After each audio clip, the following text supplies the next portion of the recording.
Good evening. Today is March 15th, 2018. This is the Hyde Park Central School District Board of Education meeting here at Netherwood Elementary School. May I have a motion to enter executive session to discuss confidential matters pertaining to contract negotiations, please? So moved. Second. Any discussion on that? All in favor? Thank you. Opposed? No? All right. Don't blame We're all of this on.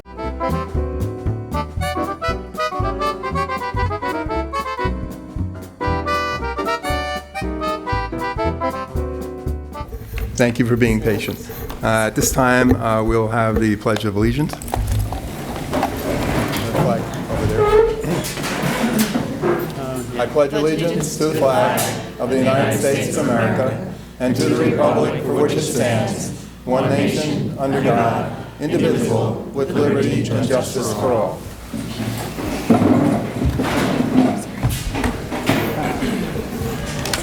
All right. Thank you. There are no agenda modifications for tonight, so may I have a motion to adopt tonight's agenda, please?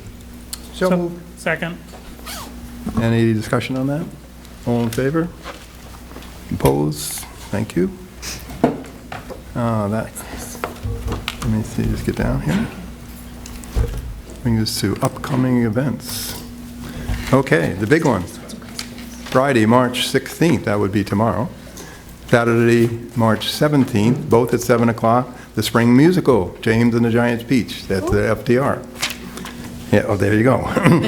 Also, Sunday, March 18th, at 2 o'clock is another performance.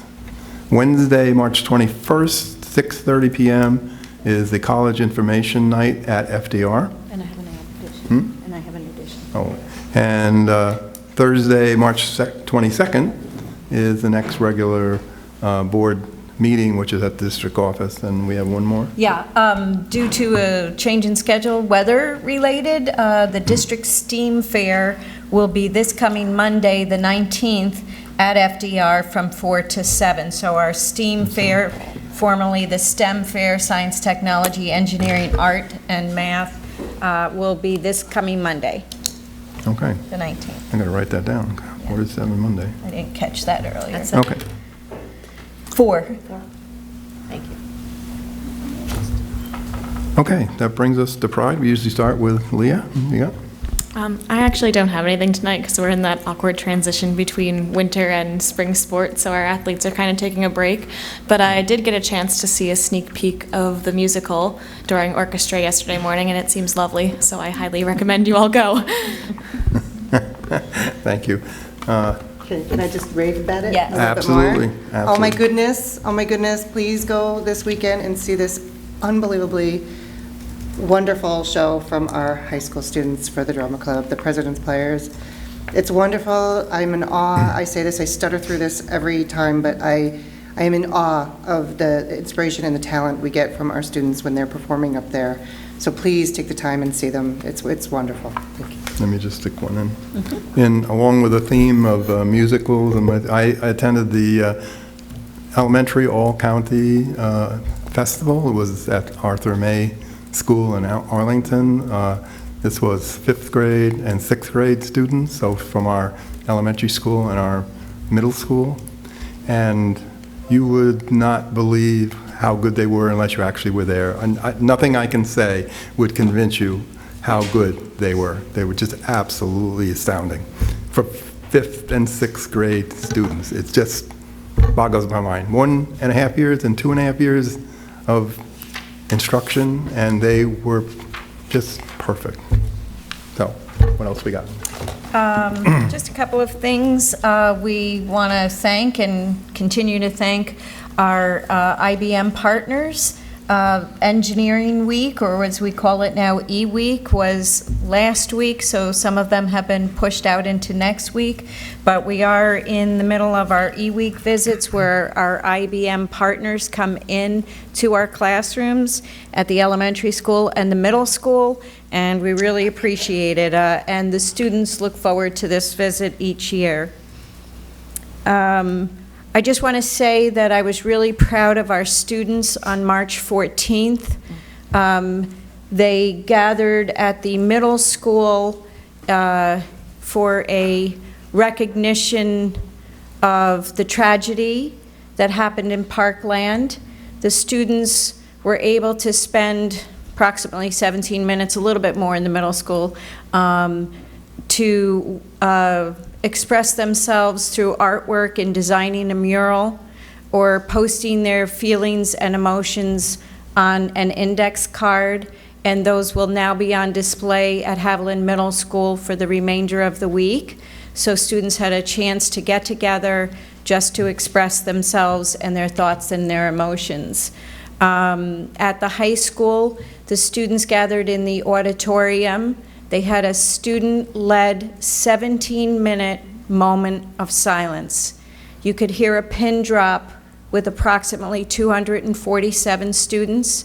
At the conclusion of 17 minutes of a silent assembly, the student leaders asked them to walk back calmly and peacefully to their classrooms.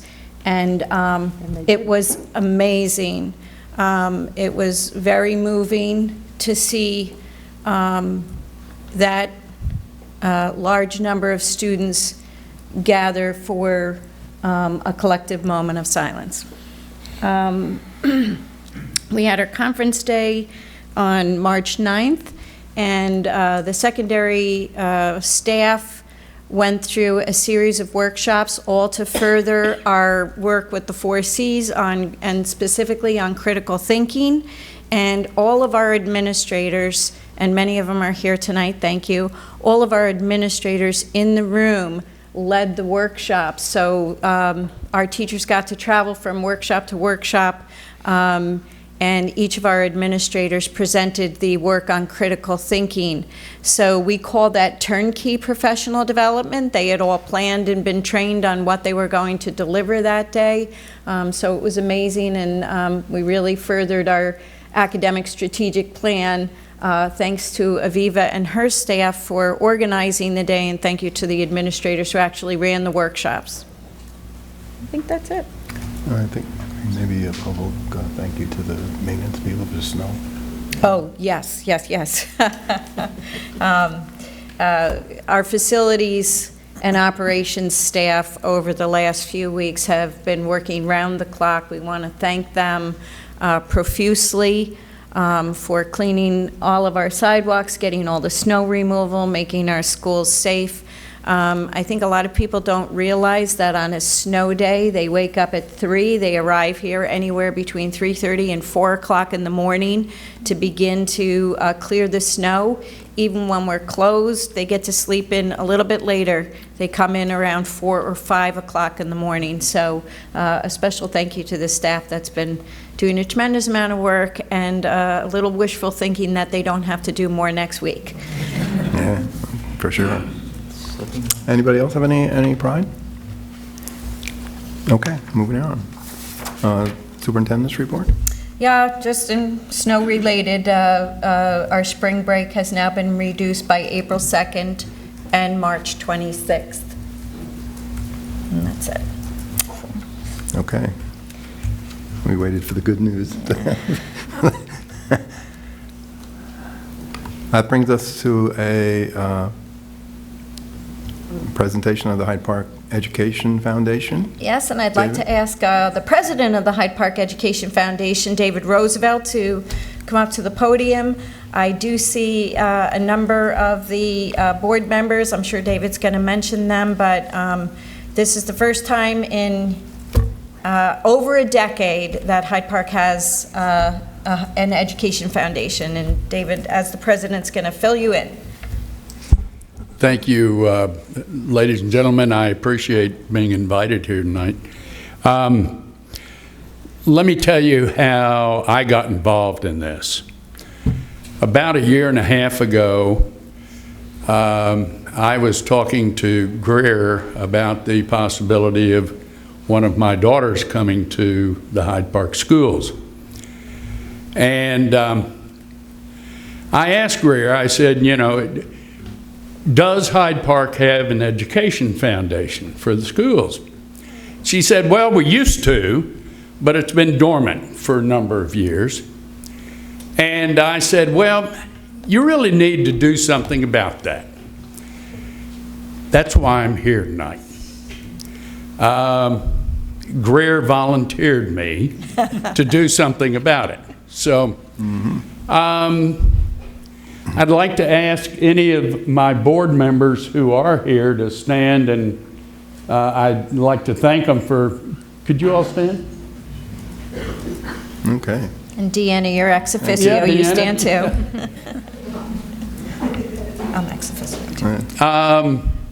Usual suspect. When we first started the foundation, we were trying to think about, well, how do we want to do this? How do we want to, what will be our focus? And we decided that it was most important that the focus of the foundation be to obviously raise funds in support of programs and projects for the schools themselves. We will probably not be doing capital fundraising for the schools. And we purposely decided that the schools themselves will be part of a competitive process where they will bring to us, the leadership of each school will bring to us programs and projects, recommendations for funding. Obviously, in the beginning, they will have to be very modest. And they will bring those to us. So whatever we will be considering will be generated at the schools themselves. Not only the staff, but we hope that the schools will have the student input as well. Eventually, we will have student representation on our board as well. So we think that's very important. But obviously, everything that we do will require us to successfully raise money.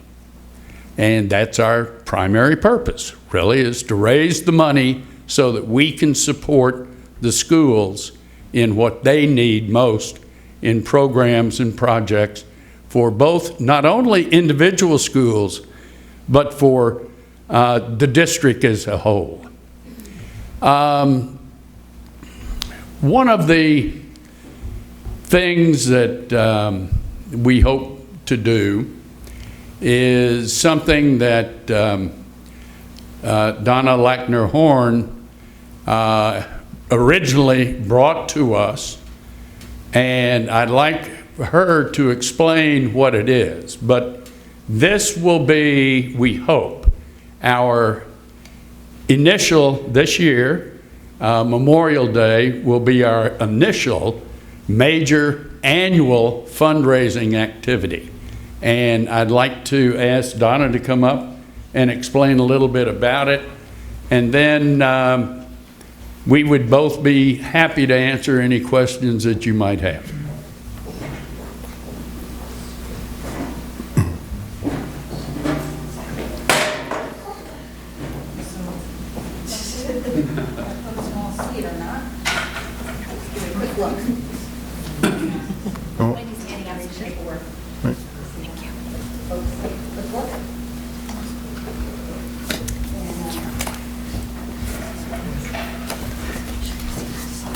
Thank you. Thank you.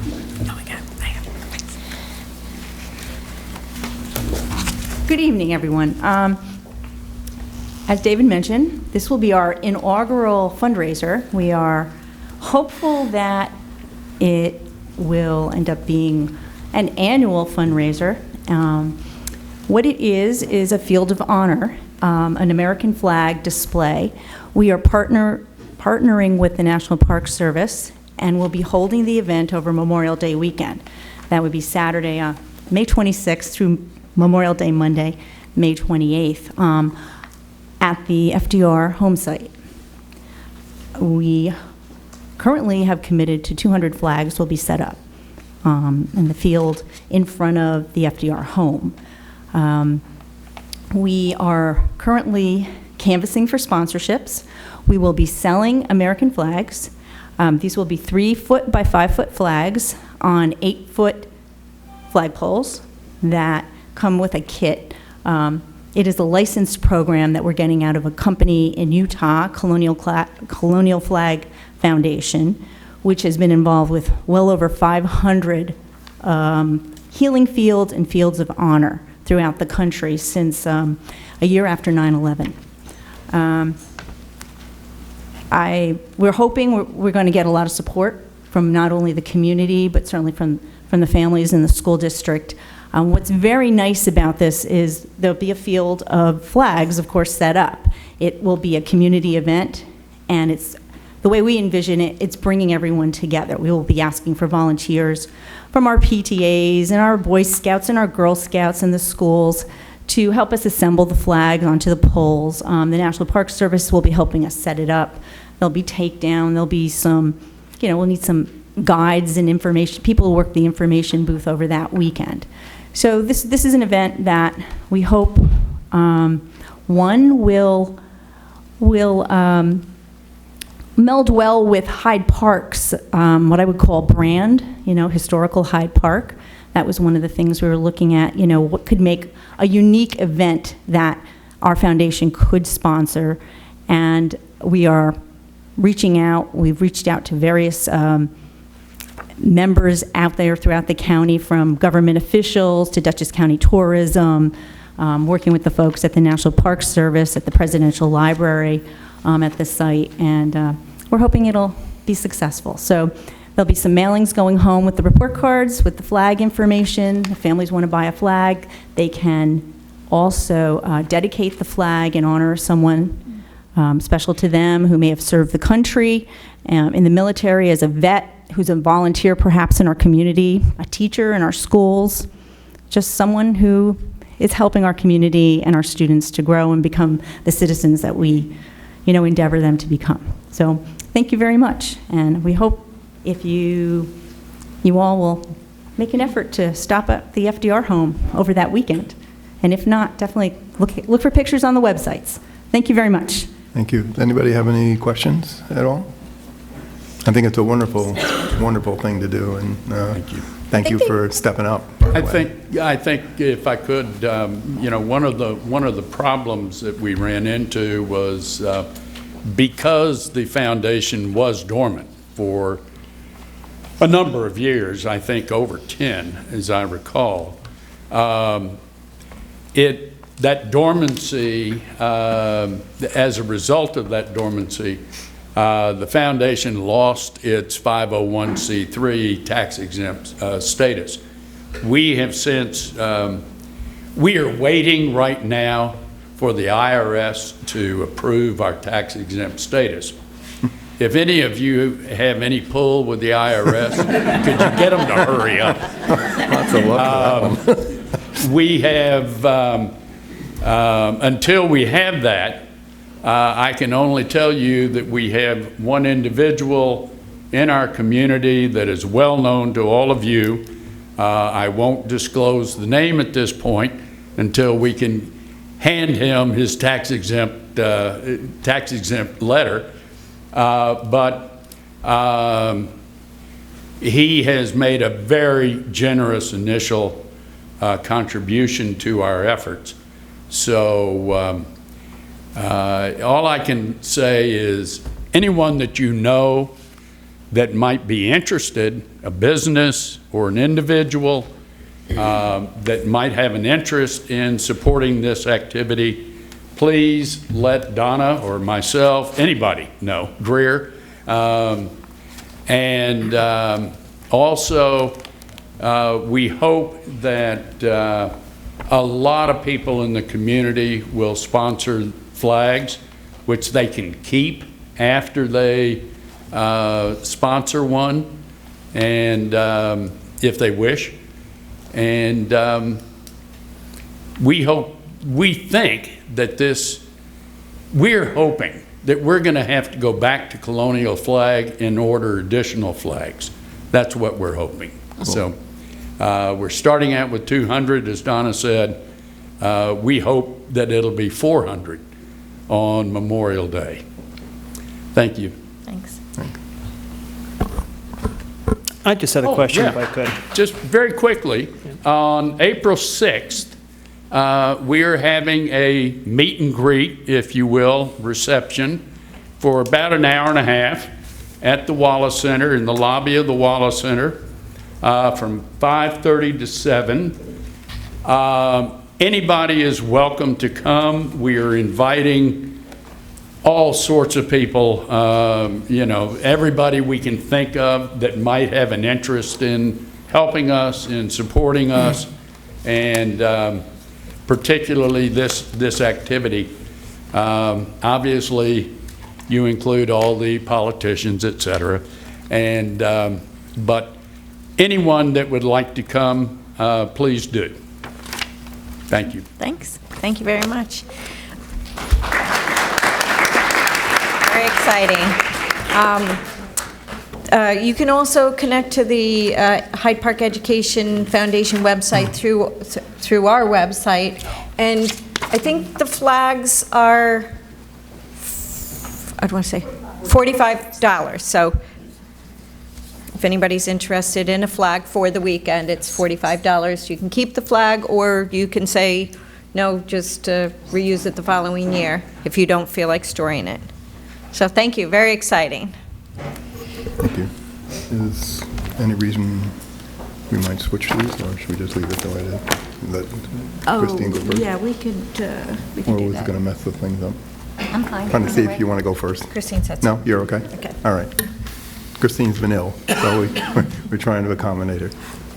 That brings us to school safety overview. Aviva.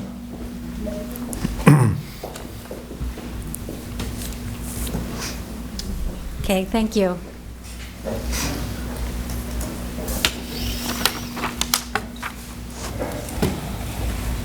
All right, I'm doing this presentation based good. on the conversations and preparation I've done with Bob Bloom, who's my co-chair in the safety committee. And we meant to meet and got snowed out before this meeting, so we changed the presentation a little bit. Some of it is anticipated rather than decisions made, but we felt it was really, of course, timely, and we wanted to make sure that you got this information now. Okay. So we have been committed to safety for a very long time. The SAVE legislation came in the year 2000, and I give a lot of credit to Bob Bloom, who's my co-chair, who is really an expert and a leader, regional, state level, and even nationally, has done presentations, sits on committees, and really brings that best practice and best presenters to our county. There's an annual seminar, and also right into our district SAVE committee. So we meet bi-monthly with all the representatives from all the buildings and our first responders, community members. And then we also have bi-monthly subcommittee meetings where some of that information is more confidential or related to facilities, just follow-up meetings. And I think it's later in the presentation, but of course there are building safety committees as well. Okay. So I'm starting with the response to February 14th. And there were some issues that we needed to have the police investigate for us, any concerning information. That is an ongoing effort, but of course there was a spike nationally and in New York State with threats or rumors of threats after February 14th. And then as much as possible, as much as we're really allowed to, we communicate with school community and families when there's been an investigation. And when there are rumors, we have them investigated by the police, and we also decide the wisest course of action about notifying people and what people really need to know. And so each case is individual. I should mention here, I know Greer talked about the walkouts yesterday, and there have been ongoing discussions, and we're getting lots of good advice from all our different organizations about the best way to manage not just the one yesterday, but upcoming things that are planned. And again, our students, I was there too, along with a lot of us, and they really did us proud. And I think a lot of that is the relationship with the administration at the middle school and high school that kids have and shared what they were doing, and also with our SROs. So now it's our upcoming safety meeting, which is now next week. As I think I said last time, when parents have called, and certainly after February 14th, I got a lot of calls and emails with suggestions, and I'm bringing every single one of them forward to the safety meeting. So I'll print out an email, I'll ask your permission. And so I'm bringing all of that forward. And there we have our experts who will say and help us prioritize what to do. So before this event happened, we had already recommended door hardening. And basically what that means is, as doors have been replaced and locks have been replaced over time throughout the district, we have some that are more current, where you can close the door and then push a button and it's locked, which is really ideal, as opposed to ones where you have to be outside with a key and lock it while your hand is shaking and close the door in a lockdown situation, or a real situation that we could have. And so there's already bids that we've received, and to be able to make sure every instructional space in the district has that kind of lock. So it's a lot of lock replacement, including doors. We have some historic doors that would need to be replaced in a historic way. So the bid included all of that. So replacing doors so they could lock properly throughout the district.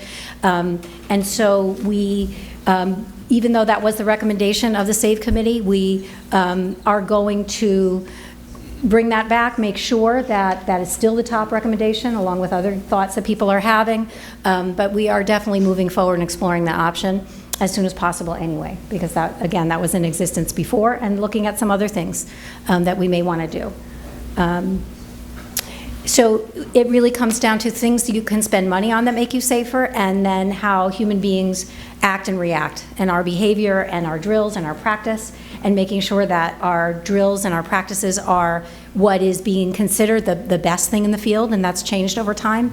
I sort of equate it to any one of us who have had young children over time, maybe siblings, where they say the baby should be on its side, it should be on its back, it should be on its side, it should be on its back. It's a little like that. Like, it changes as events happen, and we just want to stay current. Whatever they're saying is the best thing to do is what we want to do. So we're going to be, of course, reviewing our drills and safety procedures. I have to say the building safety teams are ahead of us, because I know that they've met and they've already looked at all those things, and in the particular buildings, what they want to look at. So that's ongoing. Let me get that down. Okay, so this is our district SAVE Committee. And again, ours is very active. And then we have the subcommittee for follow-up items, as I said before. So it might be facilities or with the SROs. And that's school resource officers, and those are Hyde Park Police. Okay, so we work very closely with police, law enforcement, fire, EMS, 911, and New York State Safe Schools program. And those people are actually on our safety committee. So we're very lucky. That's our district SAVE Committee that has that membership, but then also at the building level, there are different, local fire and local police. Okay, so these are just some of our processes. We have a district safety plan that is actually, the regulation says that needs to be public, and it is. The building safety plans are not, because they're much more specific, and that's not appropriate to give to the public for obvious reasons. We also have a district safety team for both the Hyde Park Elementary staff and the staff at 11 Boyce Road, and that is, it's a little bit above and beyond, because the regulations for offices are very different than for schools, and we really up that level of safety for our staff that work at district office as well, and we do drills. Certainly fire drills are required, but we also do intruder training and alerts and things like that for those offices. Also at Hyde Park Elementary, we have other people leasing the building, and we've had meetings, and we continue to have meetings with them to make sure all the people who lease the building know not to prop doors and what to do and to be prepared in an emergency. We do have our code of conduct as well, which really answers what we do about students, visitors on our campus, and that gets, every year there's a public hearing here at the board meeting, and then it's, considerations given to anybody who comes and gives that information. It's revised and updated every single year. The Dignity for All Students Act, although this information is posted on the website and in the buildings, I want to say it here again in public. The Dignity Act coordinator in every building is the building principal, or designee, which at the secondary schools are the assistant principals. I'm the Digniac coordinator at the district level. So every year at our reorganization meeting, the board appoints those people to be the Digniac coordinators, but I want to say it here. And there are many ways to report. If you feel your child or you hear of bullying, there is confidential reporting from the website for all the buildings on their web pages. And also you can just send an email, make a phone call. We prefer in writing. It's easier to follow up with that, but it's not required. So as soon as you make a report, we might ask you to follow up in writing, but we've received a report and we need to investigate it. We also conduct the New York State required lockdowns and evacuation drills. The state has changed the regulations a bit. We used to have 12 fire drills, and the lockdowns were additional, and they've said you can have a maximum of 8 fire drills to allow for more lockdown drills. And given how infrequent it is to have a fire, and we've kind of got fire drills down, we agree that that's appropriate to have more lockdown. Okay, we also are very fortunate to have school resource officers full-time at Haviland Middle School and FDR High School. We do provide staff training. We've done a lot of training, and again, that's really thanks to Bob Bloom, who provides a lot of that training himself in-house at no cost to the district. And we also have Sue Cerulli, who does the AED and CPR training for us. She's our nurse at Haviland. And we have provided a lot of tabletop and other safety training at the building level and district level. And now it's a requirement in New York State that there is an annual training for the entire staff. So we have been providing that 2 years now on our opening day, and we'll continue to do that. We also have a closed campus. All our doors are locked when school is in session, and also, of course, when it's not, and you have to buzz in and be allowed in. We have the visitor management system is Vader, and that is a national registry of sex offenders, and that's, I'm sure any visitors to the school will know, we get your driver's license, we check your ID. If you've been in before, we can run your name, and it retains that information. We can also input by hand particular restraining orders and things like that at the building level into the system. There is no national database for other crimes, believe it or not, so that was a surprise to us. So this is the most information you could get on a national level, is registered sex offenders. Security cameras, we've had them for a while. We continue to upgrade, move them around so people don't get an idea of where they are and where they're not, and make sure we have enough memory, and so that's ongoing. And that is part of our Smart Schools Bond Act. Did I say that right? I thought that was confusing. It was Smart Snacks for School. Some of the cameras, yep. Yeah, okay. We also have a two-way radio system. So we've had these radios for a while at the building, so if at the elementary level someone goes out with their class for recess, they have a two-way radio. The playground monitors have a radio when they go out. Phys ed teachers, when the weather's nice, start taking kids out, they have a radio in the lunchroom, radio in the health office, and the main office, and they're all connected with us at district office, so we have frequencies that we can communicate in an emergency if phones are down. And the AED program. So we have AEDs, we do drills, there are trained people at every building who can respond, and use the defibrillator and know how and do those practices on a regular basis. And we're always, again, Sue Cerulli is offering those trainings as staff leave and staff come. So we have enough trained people in every building, and that includes district offices. Sorry, there's a lot of things we do. The go home early drill is something that is required, but we do it more than any other, we've heard before, any other school district in the county, where we really do it like it would be an emergency situation. We don't just go home 15 minutes earlier. So there's a staging area and all the kids are getting on the buses. Everyone else has to be picked up early. Any parent in the room knows what that's like because you receive the letter every year. And that goes off beautifully. Bus drivers have safety training. We do building safety audits where members of our SAVE team and also some of our law enforcement will go around the building dressed in plain clothes to just see how many people say, can I help you, or have you signed in the office, and check on our doors propped, our doors not propped, and anyone here as a staff member knows that that happens, and that information comes back to the safety committee to say, here's, to that building safety committee to give them that feedback, and then Bob and I get that information at the district level to say, here's our vulnerability and this needs to be fixed. Positive behavior interventions and supports, that's what PBIS stands for. We have that at the middle school and high school, and it's really like an all-school data gathering, behavior management, really positive reinforcement system for behavior. Therapeutic crisis for intervention for schools is a de-escalation training. We have people we've certified at Cornell who provide that training in-house, so that is regular, very low cost to the district, training for special populations of special classes in the district, but also really for any staff members who are interested. We've run those 4-day certification trainings. I want to say at least 4 years now we've been doing that. And we also do it as professional development for all staff in a building. We did it for all of Haviland and all of FDR this year. And just de-escalation when a child is in crisis, how to get them to calm down. So that's very well thought of in the district.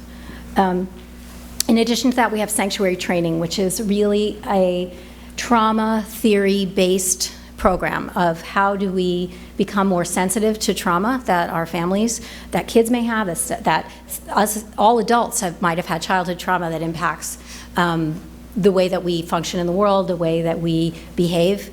And it has us create a system of how the adults interact with kids and also with each other that is more of a healing environment. Sometimes there's environments that actually exacerbate traumatic experiences that kids have had or parents coming into our system have had. So that work is ongoing for us. We have the Second Step program. That's a kindergarten through 8th grade program, and it's a violence prevention curriculum that can be used in the classroom. Social workers have often delivered that program, but classroom teachers can do that as well, and we do use that program.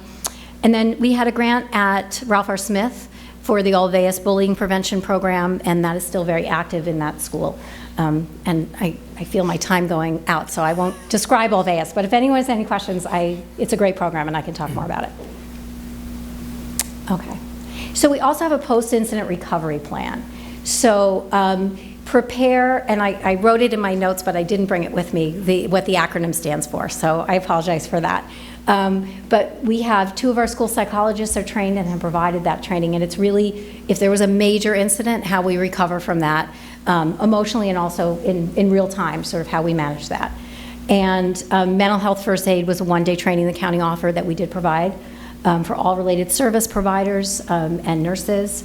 And we also work closely with the Dutchess County Department of Behavioral and Community Health for additional resources. And this used to be mental hygiene and Department of Health, and they've merged. Okay, so these are procedures that staff are trained in. I won't just read you the slide because you can read it. These are our different drills.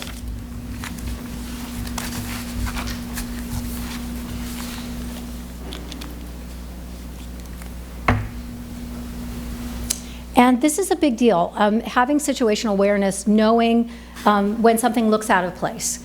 And that's really important for staff. And so, this is something we talk about a lot, and those safety audits, those sort of surprise visits, are a big part of that.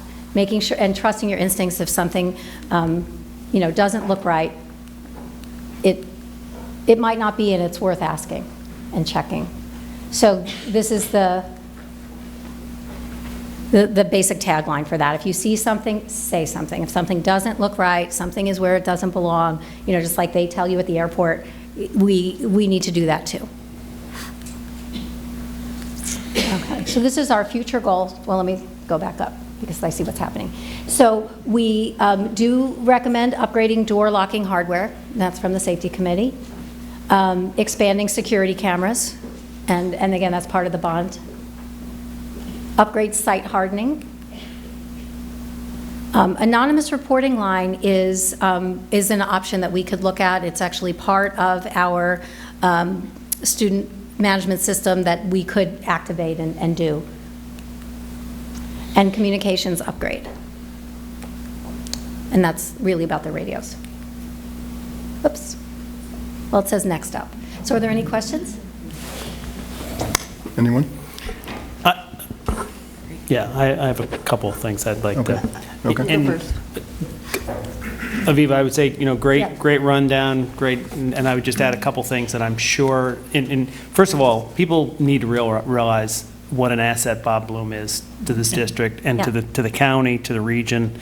I mean, there's a guy that in this area, he's the go-to guy. If there's a question about what's available for resources and how to do something from a safety standpoint, if he doesn't know how to do it, he knows who to put you in touch with. So, you know, Bob deserves a lot of appreciation from all the people in the district.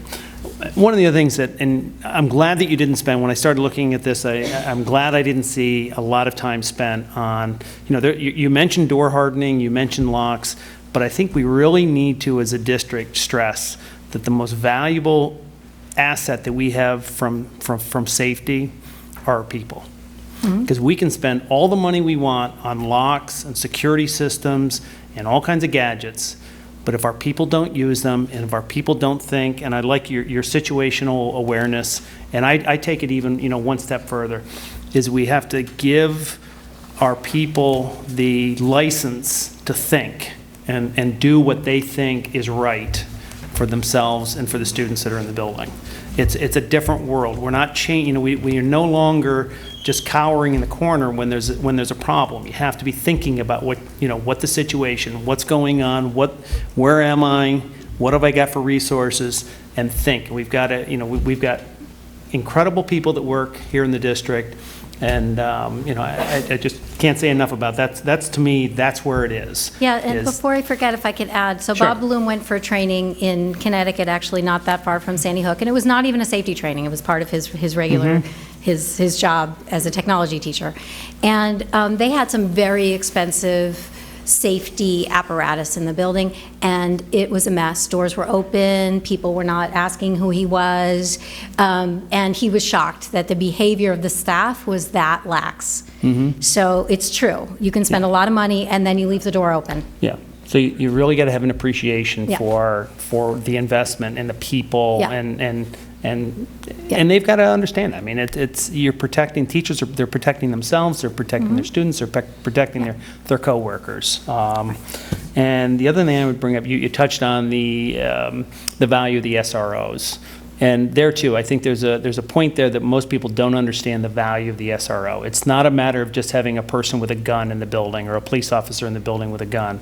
It's really about relationships. I don't think, my experience, when I see an SRO sitting quietly somewhere with some elementary school children or even junior high or high school children, there's a relationship that's being built there that will go on for generations. It changes the way people think about, you know, these young students are thinking about authority and the way that they're thinking about police officers and, you know, that type of situation, and we need to encourage that. We need to, you know, continue with the SRO program. I'm not saying that, you know, I'm not suggesting anybody's suggesting anything different, but it needs, you know, it does so much more than I think most people recognize, and probably more than we can measure. I didn't mention that's Tom Mirabella at the middle school and Marty Monaco at the high school. Yeah. Thank you. Anyone else?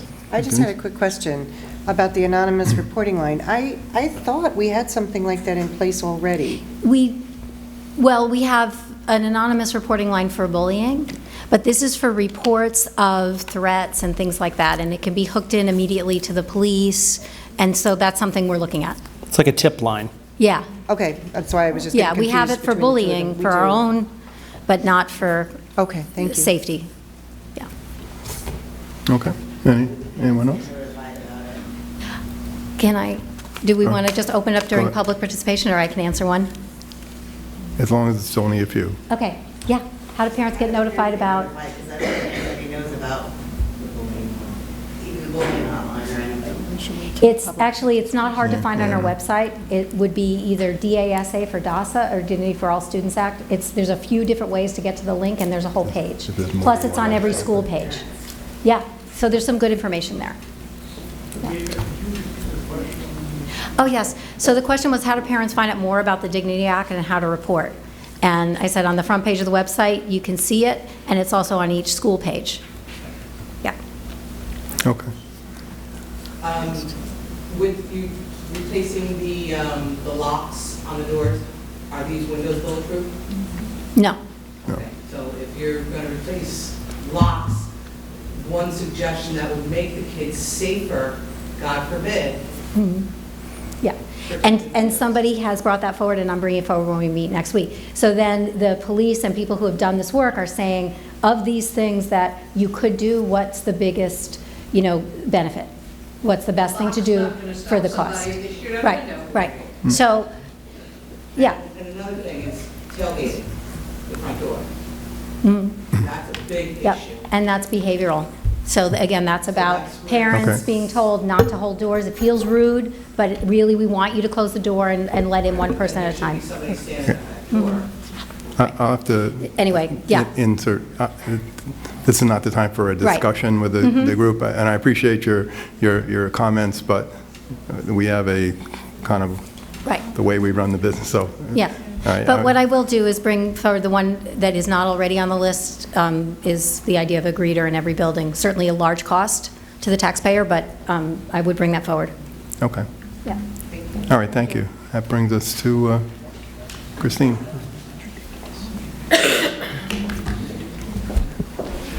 Good evening and welcome to Netherwood. I hope as you were getting ready for your executive session, you were able to peek at our STEAM projects that are out in the lobby. And we have some of our fourth grade writing assignments they've been working on for historical writing on display on the side.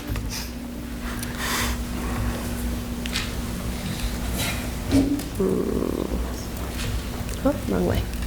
There we go. So when I arrived, we do not have a separate building mission and vision statement, so we have the district mission and vision statement. That is something we've talked about this year at the building leadership team, but it wasn't what we decided to start with first. So we'll see where that goes in future years, but right now we're just following the district mission and vision. So our ELA data for 16-17 compared to 15-16, the font is a little bit small. So the blue is the proficiency level at 3rd on the left, 4th in the middle, and 5th grade on the right, from 15-16 in blue and 16-17 in red. So our proficiency at each grade level last year did go up slightly in each of our grade levels. If we break that down, into 3rd grade, we had so on the left, we have our economically disadvantaged students and how they did on the test in, again, the blue is 15-16 and the red is 16-17. And you can see that in 3rd grade, we had improvement with those students. In 4th grade, we did not. And then in 5th grade, we also had improvement with those students between those school years. Our small group totals, we do not have enough students to evaluate each of our subgroups, so Hispanic students, Black students, Asian students. We don't have enough students in each of those subgroups to compare their data and for the state to tell us how they did, because we only have 1 or 2. But if you take all of them together, we can get a small group total and how those students did. And in 3rd grade, they held pretty steady between the school years, 4th grade as well. And in 5th grade, we had slight improvement to 16-17 with our students in those small groups. Our special education students, again, you need a threshold of 5 students in your subgroup to be able to get statistically accurate data on how they're doing. So we only had the threshold of 5 students in 4th grade in 15-16 and 5th grade in 16-17. So there really isn't a way to compare how we're doing with those. And that's because at Netherwood, we have just a few groups of integrated co-teaching at different grade levels. Right now we have kindergarten, they don't take the state test, and we have 4th grade. And then our special class programs are for students who are alternately assessed, so they don't take the state test as well. So even though we do have many special education students in the building, the majority of the students in the building are in that alternate assessment category, so not part of this data. In math, 3rd grade, again, 15-16 is in the blue and 16-17 is in the red. So for our 3rd grade, our data went up. In 4th grade, it went up more significantly. In 5th grade, we had a slight drop in 16-17. And again, if we look at our subgroups, if you look at our economically disadvantaged students, in 3rd grade, they went up significantly to 16, 17. And also in 4th grade, they went up. In 5th grade, we had a drop. With our small group totals, there was a drop for 3rd grade. There was improvement in 4th grade. And in 5th grade, we remained steady with no students being proficient in that group. And again, with our special education, we couldn't have any comparison because there was not enough students. Our science data is, the science exam at elementary is only in 4th grade, so these are all of our 4th graders. And they are looking at proficiency in 15, 16, and 16, 17 is the 2 bars on the right. So we had a slight drop from 95 students to 89 students proficient in 4th grade science. The middle 2 columns are for our economically disadvantaged, so we had a slight improvement with our students who are economically disadvantaged. And the far right, we had a good improvement, 63% proficient to 100% proficient with our small group totals in science. Again, special education, we were not able to make a comparison. Because this was a question at past board meetings for other buildings, I did put together how many students opted out based on the data that I had. So in 15, 16, in our 3rd grade, we had 40%, and there was a drop in our opt-out test refusal rate in 3rd grade for ELA. There was an increase in 4th grade and an increase in 5th grade. But for ELA, our test refusal rate was 40% or less in both years. And then in math, we had, again, a drop in our test refusal rate in 3rd grade from above 50% to just around 15%. 4th grade remained approximately the same at just above 40. 5th grade increased slightly from 20s to 30% refusal. And then in science, our refusal rate both years was relatively small, with under 20% of the students refusing to take their science test. So our next steps, we are participating in the district-wide work on critical thinking. We've been participating in the PDs and things. We have K2 work going on with Generation Ready consultants. They've been coming in, they've been doing morning PDs as well as grade level half-day work sessions designed on improving the use of the Lucy Calkins reading and writing units of study with our kindergarten through 2nd graders. But I will say a lot of our 3 through 5 teachers have been participating in those morning PDs as well. 1st grade, they're working on the Science 21 and going out for training on those. We've had building-wide professional development on technology and special education in the mornings that have been very well attended.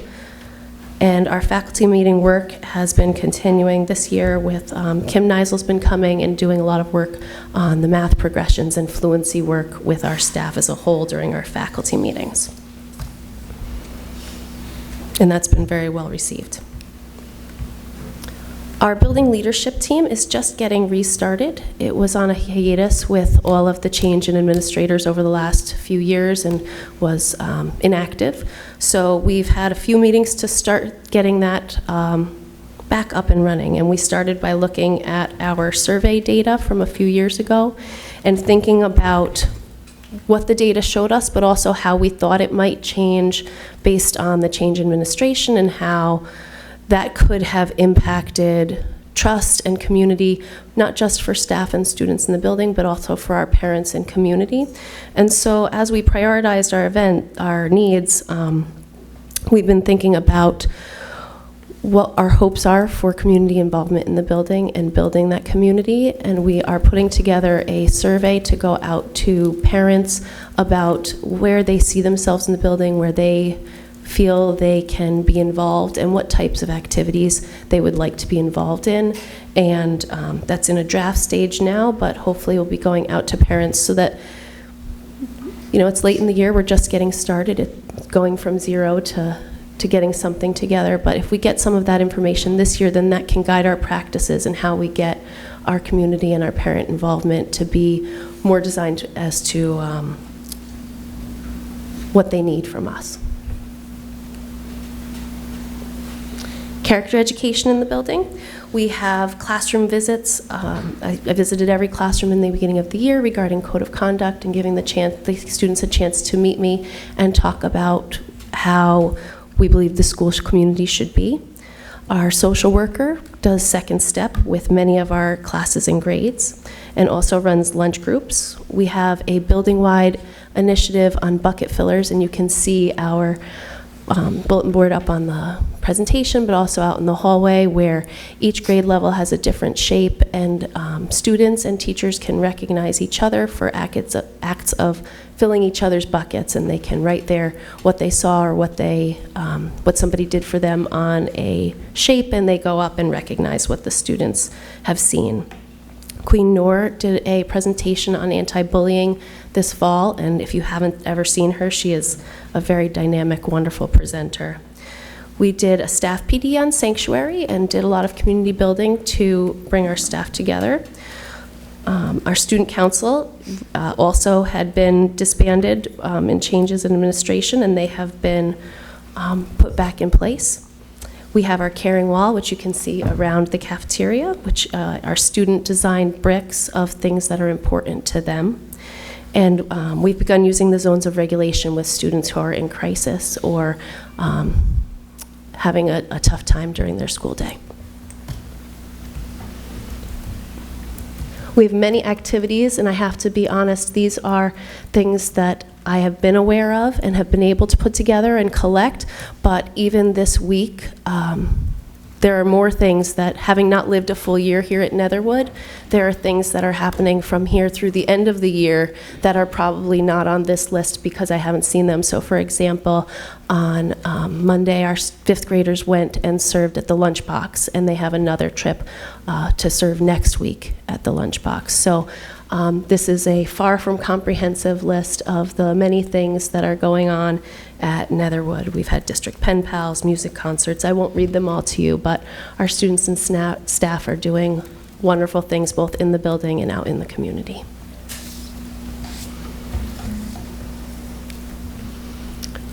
Again, I won't read the whole list to you, but we have many things that have been going on for parental and community involvement.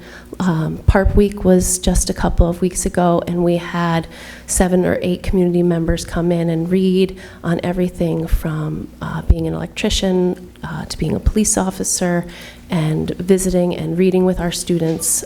They really enjoyed it. We have our students going to the Lunchbox. We're working on scheduling a concert over at the nursing home right down the street with our 3rd graders, although snow and scheduling have led to a lot of phone tag as far as getting a finalized date on that, but we are working on community involvement as well. So that's the data and the events at Netherwood. Does anyone have any questions? Anybody? Any question? Yeah. Good job. Sounds I wonderful. think good report. Christine, just one quick Yes. question, because I've been looking at these numbers a couple of times, and Sure. I get somewhat confused. Yeah. Going back to any one of the early charts you put up? Sure. Maybe the first one on ELA. Mm-hmm. The blue represents the proficiency at the end of the school year 15-16, correct? On the state test, On the state test. And Yes. the red represents, 16-17. but they're not the same students. Correct, right. They never are. When we look at 3rd grade, one year it's 3rd grade from the 3rd graders who are in 15-16 are then the 4th graders in the next year's So if data. I look at the 15-16 grouping, Yes. 3rd grade at 61% Mhm. proficiency, the same group of students in 16-17 achieved a proficiency of only 47%.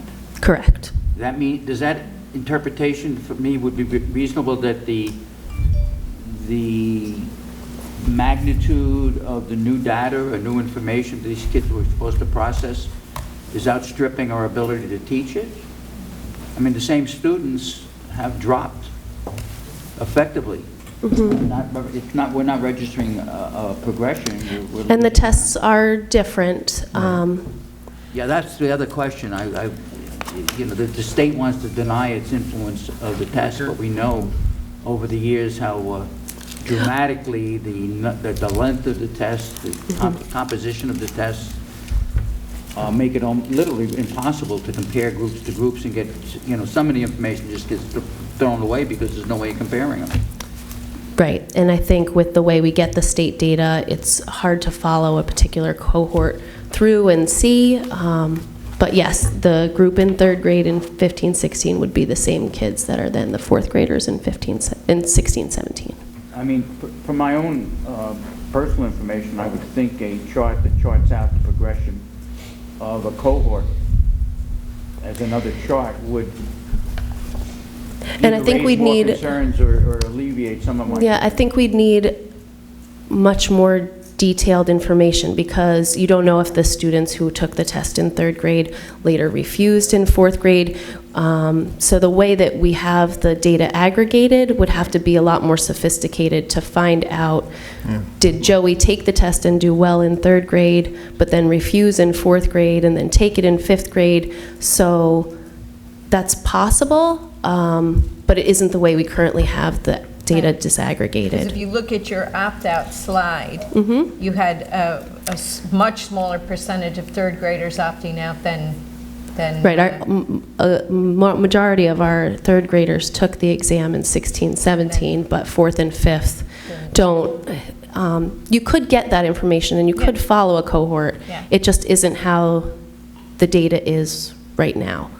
And I know we've talked to the elementary council about looking at that. Yeah, I think I've discussed it once before, that, it seems to me that progression within a cohort that could be validated. Right, and I know It would be a significant thing to examine as well as these things, because some of this stuff is just so confused. I don't know how you. Right. And with our MAPS data, you're able to look at that a little bit in that you can create a graph and see a graph for every child. Did they improve? Did they not? Are they within the average range? Are they falling below? Where do they compare to the district? But the state data doesn't have that same information, and that's when I want to beat up the state and say, you're giving me a lot of information, but a lot of it just can't be correlated because you're holding back. I'm sure you would have good company. I think the state's made a tremendous effort starting this year to address that. The changes for the May 18 administration is going from 3 days to 2 days. All of the test questions have been vetted by New York State teachers. So I think that from the state's perspective, it's a recent phenomenon that you have the opt-out, and they've basically really wanted to address that by having 2 solid years of community input, forums, and this year's tests will reflect all of the changes that they've been able to incorporate to address some of that, so that maybe New York State gets to the point where people recognize that assessment is a normal part of schooling. We all had annual assessments every year we were in school, and that whatever you feel about how they rolled out the Common Core and all of the mistakes they made in the beginning, we really need to get to a point where we can have students assessed so that we can make decisions that will help them. And this year's assessments are a huge step in that direction. None of the tests are timed, so any student who needs additional time can take the test and take however long they want. They've shortened the length, they've shortened the passages, and again, they've been vetted by teachers. They really responded to the feedback that they needed more New York State input into the design of the questions, and they did that. So at least they responded to the criticism, and we're going to see very different tests this year, and hopefully it's sustainable over time. And go ahead. I applaud them for their attempts to create or clear up the questions we have about the exams and stuff like that. Mike, but are they, or does it appear that they might be providing other views of this data, like more significantly the kind of view I'm looking for, which is the progression of a cohort Well, I from year think to year to year? those might need to be locally created. So I would have to track all of my students' data and what they got on the state test, and then create internal disaggregation of what did they get on the state test in 15, 16 as a third grader? What did they get as a Right. fourth grader? Yeah, but, yeah, I understand that, but it seems to me to be a total waste of money. If the state has all the data and generates software that allows you to analyze it in different views, then that job is only done once. To ask each school district to dig through the data the state provides us with, to do exactly the same job as the district next to them and the district down the other side of the state is, you know, to my mind, it's throwing 300 times as much effort to a job that the state should be doing once. I've always questioned the money we spend for these people at that level, and what seems to be their somewhat lack of understanding of what data they have there that is significant that they never even delve into. Well, I just want to clarify that our ability to analyze, we have the ability to analyze the state data. What's throwing the ability to do that off on a longitudinal is the opt-outs. Understand? Not that the state is not providing us with the data. They're providing us with the data and the ability to disaggregate it based on a whole host of socioeconomic, you know, down to the questions, down to the type of questions. It's when we try to compare it to year that with the opt-out changing from year to year, and sometimes by a swing of 20%, that's what's making it difficult. So I don't think the state hasn't given us the right tools to analyze the data. It's the data. It's Well, I think what happens is the sampling size may be getting quite small from year to year. Because obviously the only thing you can compare are students who took the test one year and then took the test the next Right. year. And I do want to say the cohort that gets smaller.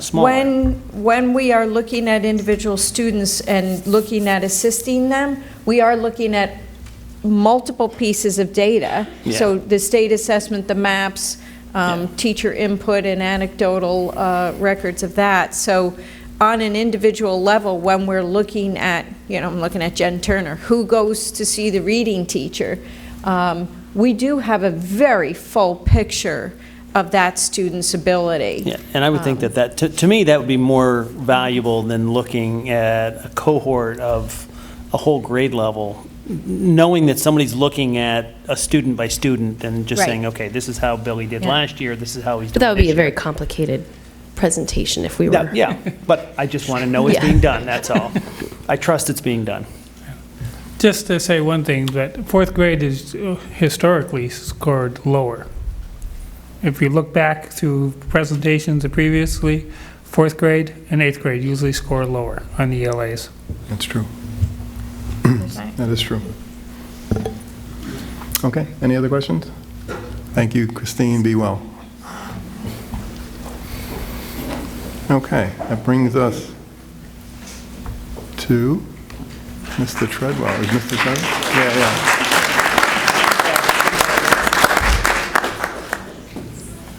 An appropriate delay. Next up is the bus replacement. And I have to say, you know, we got new pictures this year. I was really impressed. I mean, No, we got rid of some no. old pictures, no new ones. Because the rust is going to keep coming. Good evening, folks. I'd just like to start out by thanking the okay.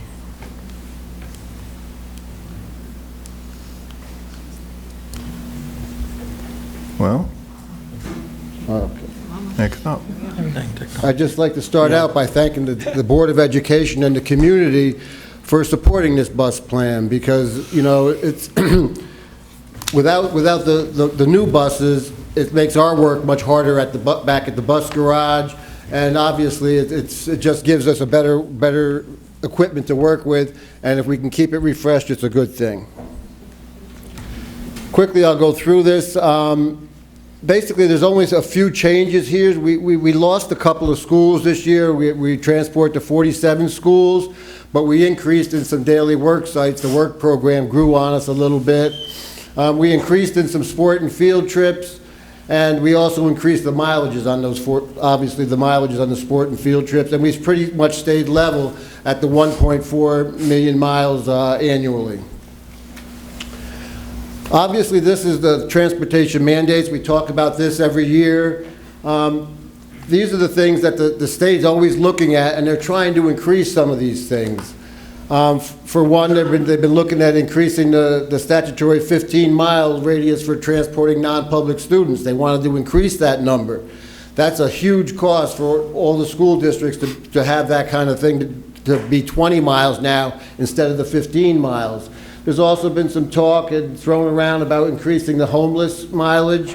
So those are the things. These are the things that drive our expense, and the state, in their infinite wisdom, sometimes is trying to increase these for the benefit of students, actually, but it is costing the districts more money to do these things. And again, the school bus equipment, the seat belts, there's no law that says we have to use them, but they have to be built. Every bus since '87 has to have a seat belt in it. And the fire block seat cover is a good thing in the wheelchairs, but these things are all a little bit more expensive options for school buses. Why to have the program, a bus replacement program? Basically, the obvious thing here is the student safety. That's what we're in this for. It's an SED and a DOT recommendation. Obviously, the rust issues that we just talked about, it's just the road salt today just eats at these buses. The useful life of a bus is approximately 10 years. Our replacement program, we moved it about 4 or 5 years ago, I think it was, up to a 12-year replacement program. And we've stayed with that very well right now. And the newer buses obviously improve service to students. It's like, and then the other part that's big to me, and I always throw this one out there, is spending good money on bad equipment. You know, if we're starting to spend money on our own personal cars, we're gonna eventually look at buying a new one. The smaller increases to the annual debt service, if we keep it, if the replacement plan stays pretty much flat, that's something Linda would like to see, that the debt service is gonna stay a little bit flat. This year, we got really fortunate. The state aid jumped to 60.1% on the bus purchases. And, you know, if we have newer equipment, it allows the mechanics to work more on the DOT work and the preventative maintenance that keeps them in good shape, as long as we have better equipment. The older equipment, they're constantly repairing that, the rust repairs, which take a lot of time to complete.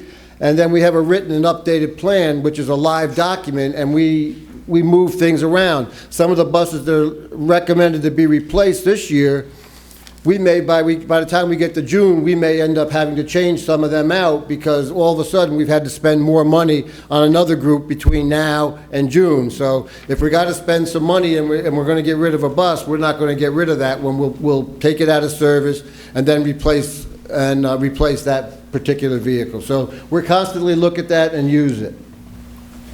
Looking ahead at part of this replacement plan, there were some different thoughts on which way we should go here, whether it was diesel. I wanted to get away from the diesel just because of the downtime and the complexity of the diesel engine. There was thoughts on the on the propane buses, and there was some thoughts on the gas buses. So what we did was, Greer wanted us to take this to the Energy Committee discussion. So we took it there, and that turned out to be, I think, a worthwhile thing for all of us that were involved. Like I said earlier, the downtime, that was the reason that I wanted to move away from the diesel. It was a great thing before they put the emissions on it. And then we just can't keep them running. They're down all the time. It's all kinds of things that we're doing differently. So we had some pros and cons for each vehicle type that we had talked about. Some of them were the cost of the different types, the gas, the fuel, or the propane. Some of the pros and cons also were the winter start on it. The diesel starts terrible in the wintertime. We're running electric to get it started, so there might be a savings there. And the gas and the propane start relatively easy. There was just the actual heating part of it, of the bus, inside the interior of the bus. Excuse me. Much more, the diesels run a lot, they don't run as hot inside the cabin. So they were always a problem. We're buying covers for the fronts to try and get the temperature up. With the gas and the propane, hopefully we weren't going to have that. So they were just a few of the pros and cons for each fuel type. One of the things for the propane, we would have needed to add a fueling station, which would have been another cost, which we hadn't really gotten cost out yet, but we don't have that option right now.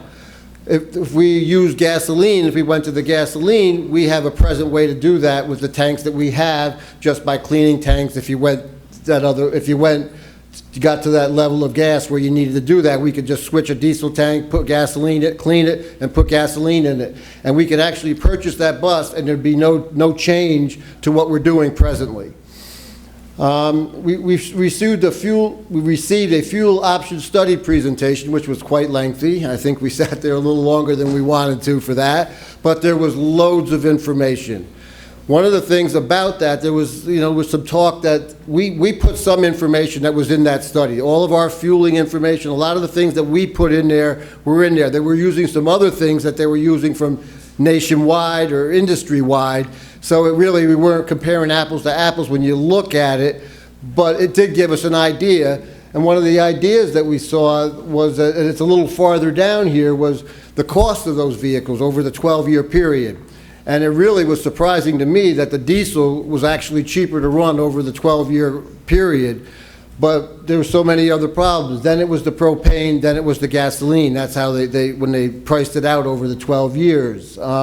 So there was, like I said, there was a lot of good information. We also talked about the initial vehicle cost, the difference between the different types of fuels, what gas was going to cost, the diesel was going to cost, and the propane. And then the last thing was what we brought out the last meeting. I just brought in what it would look like if we did a recommendation with each of the different fuel types. And the gasoline came out the lowest prop, then the diesel, then the propane. So after we got through it, we kind of landed that for at least this year, we were going to look at replacing any diesel buses that we got with the gasoline for this year, and we were going to keep the propane on the table. But I'm glad that we're away from the diesel for the reasons that I said earlier. So here's just a little bit of the capital history. I'm not going to read through them, but that's the numbers. If you just look at the amount of purchases, the dollar amounts, I talked about the bus replacement plan. We went to 12 years. Look at the last, so about 14, 15 is when we started at 13, 14, I believe we went to the 12-year plan. We said we were going to go to that. Look at those numbers. But when we went through that plan, I had said to the committee, and Doug and Steve were part of that we were going to take us some time to realize some savings. We were so far behind that we were going to see them, and I gave you that's how it turned out, and that's where we are. But this year, what we see at the end here, the numbers dropped significantly because we went to 8 buses instead of the 10 that we've been getting, or the 9. So we're hopefully now we're going to see a little bit of, under that 900,000, under that million. That was always the thing we didn't want to see, was that $1 million. So now it looks like we're going to be below that, for a foreseeable future.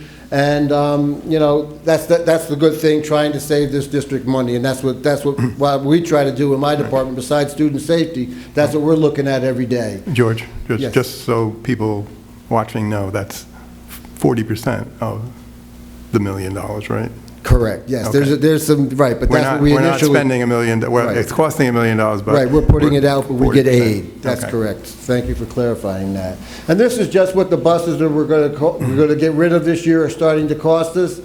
We've got this one here, you see it says 9 cents a mile that it's costing us to keep that thing running. That bus right now is off the road because of the rust issues. We've got a lot of rust work to do to that vehicle. That number is going to jump up by the time we complete that, if we even get it completed, whether we're going to sink that money into that. So, you know, that's the thing, the 371 vehicle there, look at the age of that. We got our money's worth out of that minivan. You know, we got it. It's just to the point now the inspector basically told us this is your last 6 months you're getting on it. So that's why but that was a spare vehicle for most of its life. After its first 5 years, it's been a spare for the next 10 years. It's been a spare bus. That's why the repair's so long, but that thing's rusting away on us as well. So that's just a couple of them there. And there was another one I wanted to point out here. Oh, that 397. Again, it's been a spare a long time. It's a wheelchair bus.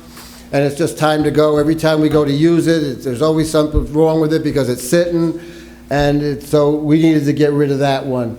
So that's pretty much it. The 398's the same bus. It's a sister bus to that, costing us a little more, and it's the same thing with that thing. When we go to use it, there's always something wrong with it because of the age of it. So really what it's costing us for for the buses we're recommending to get rid of is like 14 cents a mile to keep them things running. We're starting to get to the point now we're spending a lot of money on these things every time they come in for inspection or even a regular preventative maintenance service. So the recommendation is this. So the 4 66-passenger buses, when we're going to the gasoline with the approval of the committee for this year to look at it, and we'll take a little bit more of a look at this as we moving forward. There's the price of the vehicle, and that's what it's costing just for the gasoline buses, a lot lower than a diesel number would be. The diesel bus is about $109,000 per bus, and the propane is about $116 per bus. We're getting 172 passenger diesel out of this basically for our trips. We're going to add a luggage compartment to that, which I had talked to the committee about.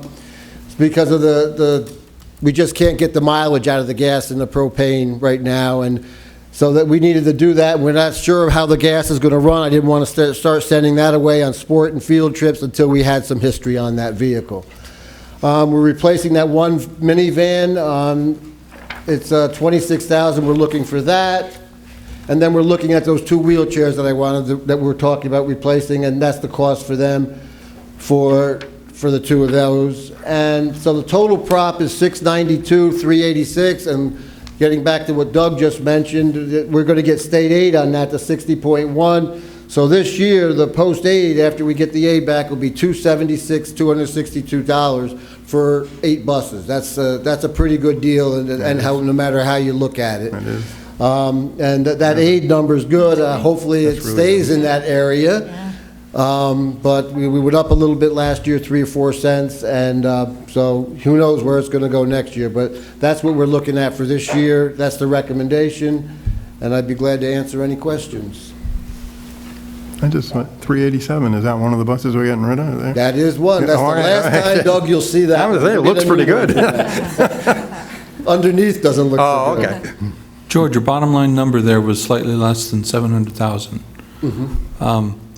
The numbers you were showing us from prior years were upwards of 900,000.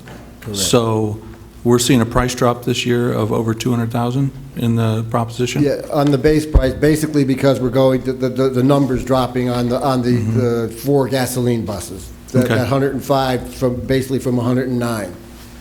And again, the other thing, we're getting some smaller vehicles this year too. That's the other part of that. We're only, they're not full size, but we're not paying 100,000 for 3 of those vehicles. So that drops it a little bit. So the combination of those 2 things, Steve, would drop that 200,000. And that's, again, it's a lower number of big buses we're going to see every year now until we get back to those high numbers. Again, 10 years down the road, we're going to come back to them.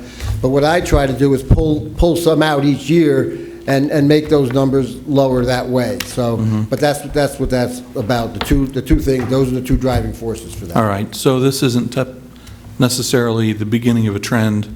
This might be somewhat of an outlier. It could be, yes, but I think we're going to see those numbers are right around that, what we're seeing right there with that 700,000 number. We'll be closer to that than I think the 900, Steve. That would be the hope. Yeah, I just wanted to commend you on the work that you did preparing for the Energy Committee meetings. I sat through those, and they were long, and they were boring, and they were very productive. Yeah, So, well, thank you, folks, you. for sitting through that long and boring. Okay, any other questions? Thank you, George. Okay, thanks, folks. All right. Don't encourage him. Wait a minute. Linda. don't clap until he's done tap dancing. Good evening. So I'll say we're getting close to the final budget. We may be there yet, but we do have a few more presentations, so things might change. But since I last presented, we did change the budget a little bit. We found out we have 3 new students that are getting BOCES services, so I added $215,000 to the budget to cover that. So right now, we're at a budget-to-budget increase of 3.66%, or $3.3 million. The budget amount is now $95 million. So under the tax cap, we're allowed to raise taxes by 2.53%, or $1.49 million. This slide shows what the revenues budget would look like if the board were to set the levy at that maximum amount of $60.1 million. So under this scenario, we would need to appropriate about $2.3 million of fund balance in order to balance the budget.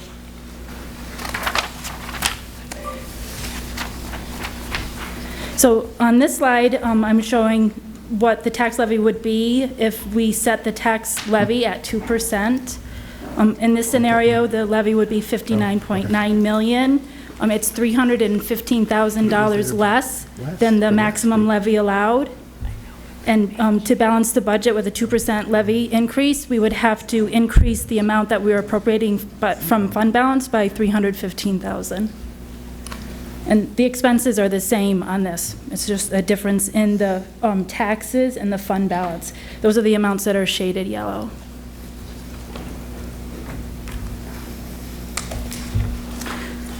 So the next few slides provide some detail on the expenditure categories. Again, because this isn't the final version of the budget, those amounts might change. But here we're looking at the salaries. As we would expect, the largest salaries category is for instruction. The budget for teaching staff is $28 million. That's 63% of the total salaries. It's actually about 29.5% of our total budget. So the budget includes other salaries of $2.6 million for professional staff such as nurses, guidance officers, psychologists, and social workers. We have about $998,000 for student aides and school monitors. We plan to spend about $2.5 million for clerical staff, $4.1 million for transportation workers, $2.6 million for maintenance and custodial staff, and $3.3 million for administrators.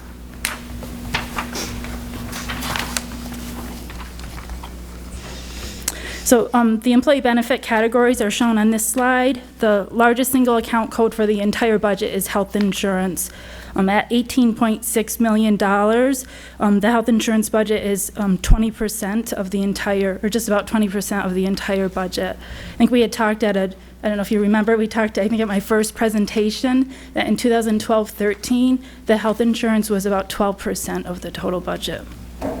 So other employee benefits include $5.3 million for pensions, about $3.4 million for payroll taxes, that's Social Security and Medicare.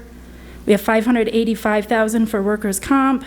That's not really insurance. We belong to a co-op, so we pay, the co-op pays claims directly. The co-op consists of other schools in Dutchess County. We pay $1.4 million for welfare benefit trust payments and health insurance buyouts. And about the other benefits include payments that we make when people retire. We also have our admin fees in there for our third-party administrators. We pay course reimbursement to some employees. That's all included in other.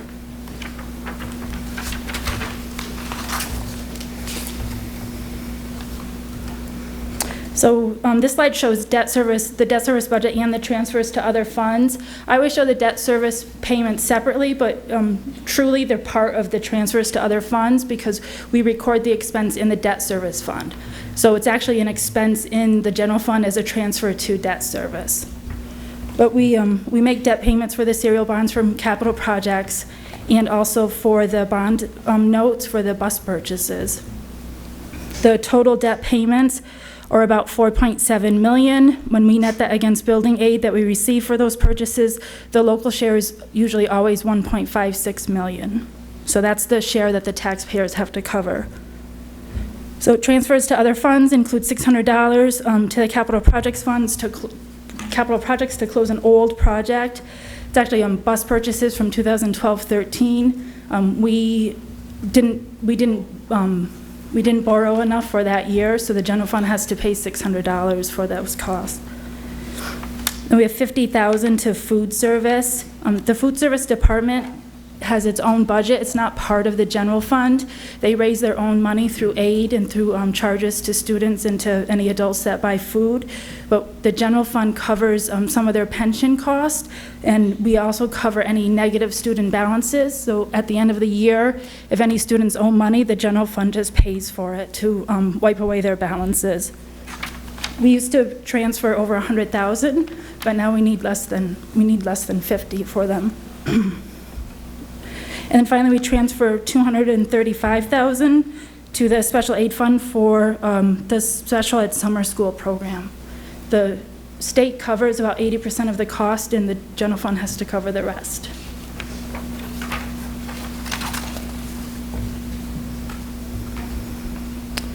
So the next two slides describe the budgetary additions and savings. The changes represent items that were added or removed from the budget. It doesn't really show the changes in actual cost. So anything that was included in the 17-18 budget, even if the cost changed, it's not shown here. So in total, we're saving $198,972. I won't read through everything, but the change from the last presentation was the addition of 2 math AIS teachers. The total cost would be $202,000, but we're netting that against the reduction of 2 TAs of about $100,000. So in total, the cost would be about $101,000. I'll just leave this here for a moment. I don't know if anybody could see it, it's so far away.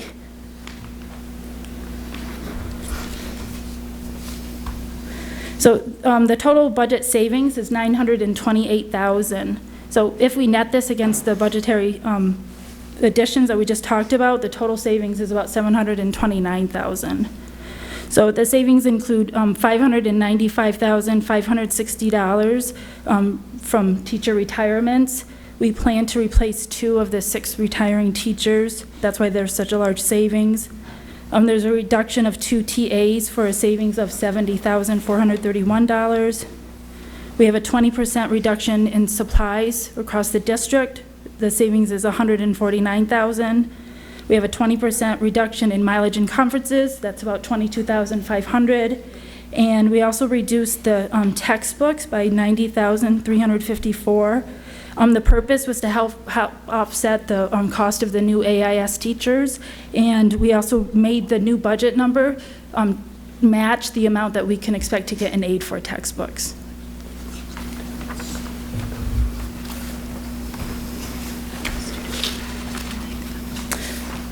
So as I said before, the budget probably won't change again unless we become aware of additional special ed students that we have to add into the budget because they're high cost, or if we find that the state aid proposal, when the state passes their budget, is a lot different than what we planned. So I don't know if everybody realizes this, but the state's budget is due by April 1st.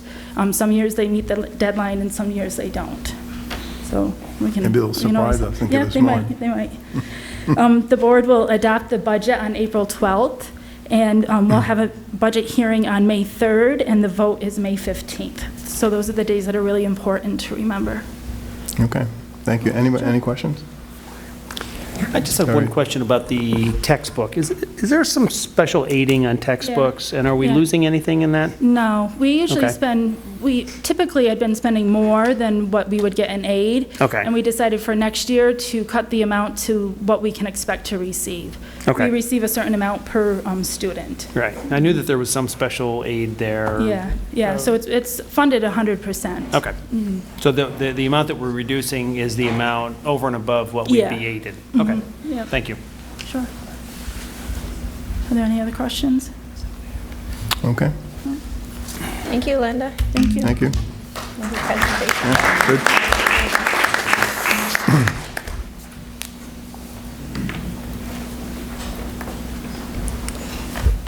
Before we get into public participation, I'd like just to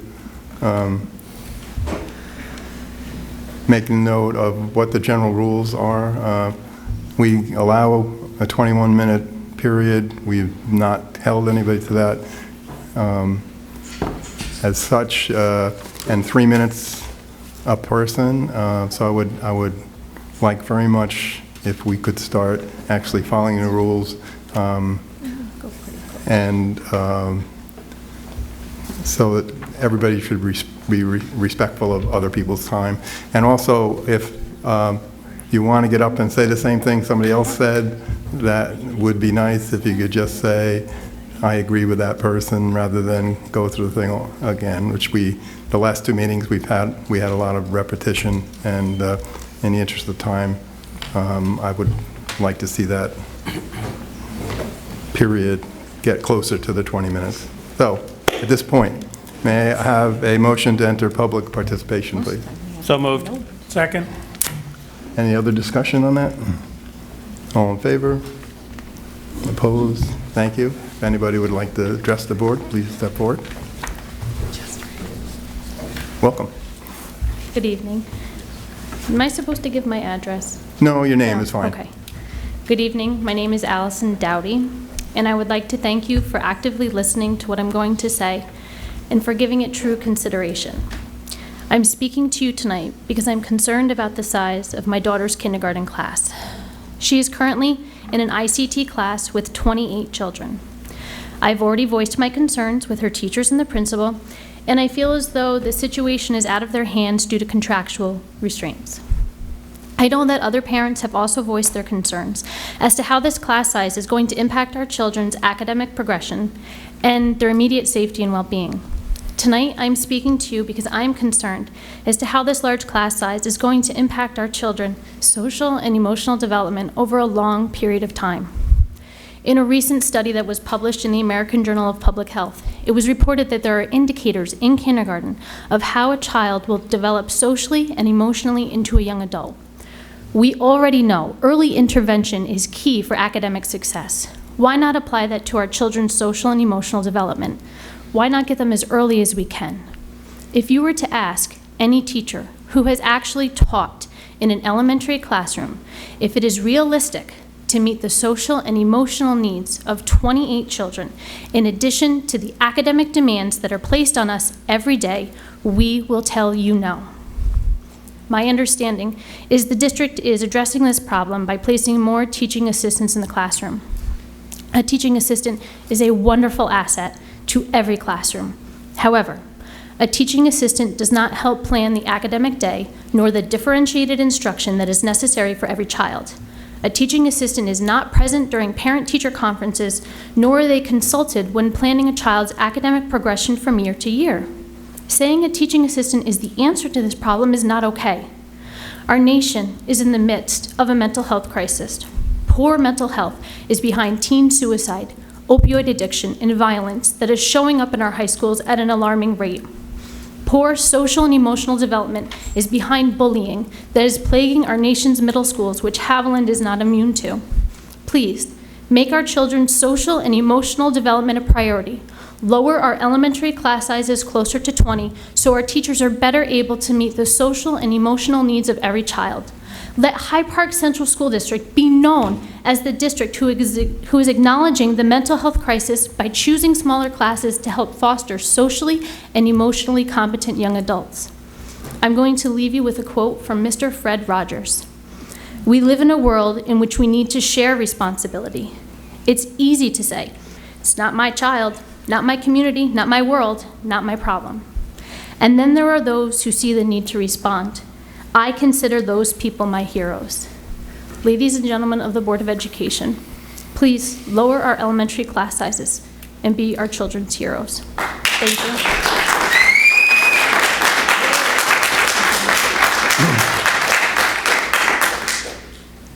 Thank you.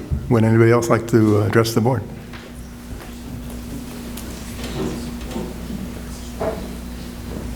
Hello, my name is Anastasia Ware, and I have 2 children here at Netherwood.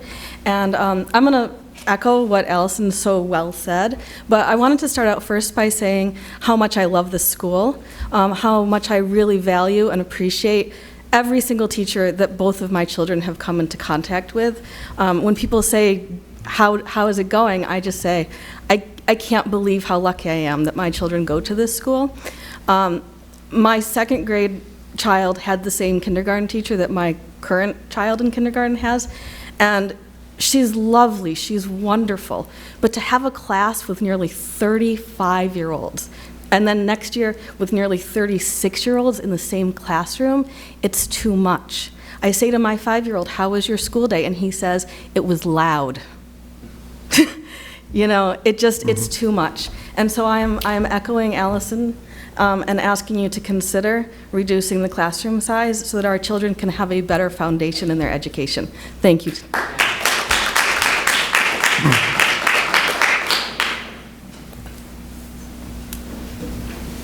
Would anybody else like to? Welcome. Good evening. Sorry for the glasses, I can't read. Okay, I can't either. Right. Thank you. My name is Richard D. Santola. I am a resident of Hyde Park. And I'm addressing you tonight as one who has had many hats in my life. For over 20 years, I taught on the high school, middle school, and even a little bit of elementary school levels in both public and parochial schools. And I'm also a member of the Hyde Park Knights of Columbus and Regina Coeli Parish. So I'm very connected to the community of Hyde Park. But finally, I'm the parent of a teenage girl. And it's primarily in that capacity that I'm offering comments tonight. Recently, I learned that a teacher at FDR was utilizing the services of Planned Parenthood to teach a portion of health curriculum. I was shocked to also learn that apparently neither the principal nor the members of the board had any idea this had been going on for several years.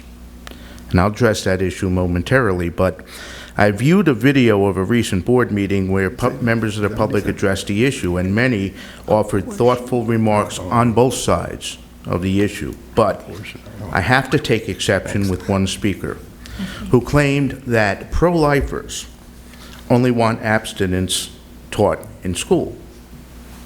This is simply a gross simplification, to say the least. In fact, those of us who are pro-life have a broader philosophy referred to as a consistent ethic of life, where every human life from conception to natural death is held as valuable and sacred. Because of this understanding, we promoted an approach to the issue of sexuality and specifically teaching our young about it, which places a premium on topics like personal responsibility, development of a mature mind and conscience, and acceptance of consequences which sometimes occur when we fail in these pursuits.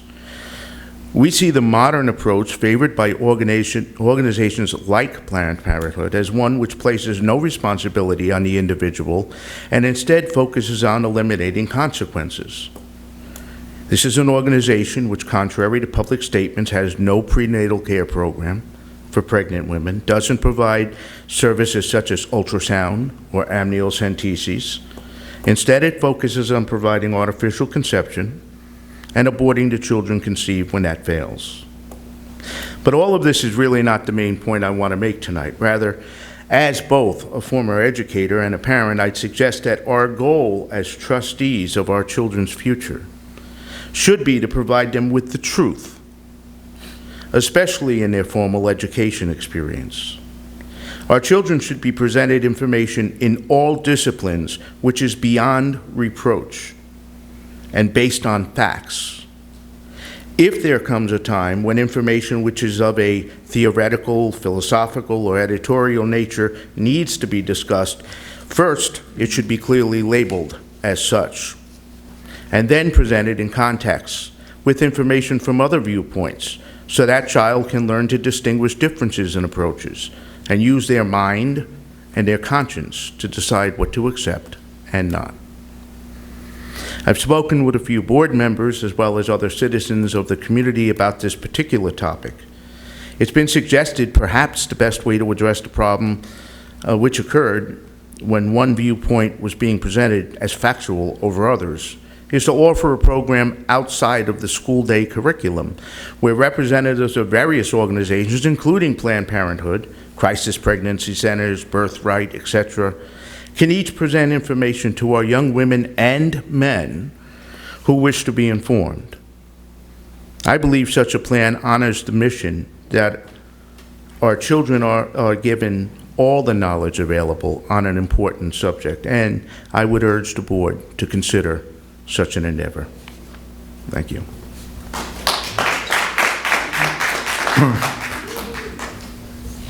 Would anybody else like to address the board? I hope I didn't scare everybody before, because I really, okay, Steve. And we do want to hear you.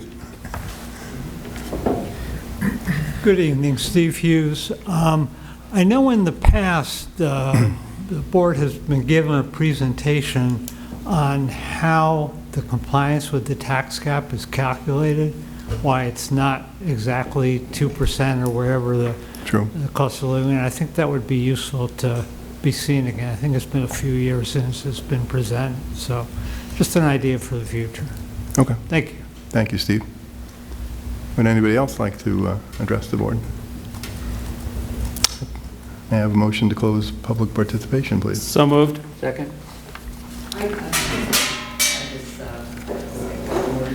I was back here in September. My name is Margaret Sanchez, and I have a grandson in kindergarten. And I volunteered a couple of, well, let me start off with, I'm an occupational therapist for 30 years, and I have worked with the preschool population of the special needs. And when you don't have enough room for your class to sit on a rug to hear a story because everyone is in each other's space, it causes a lot of tension and frustration, and that's what I've seen in the classroom.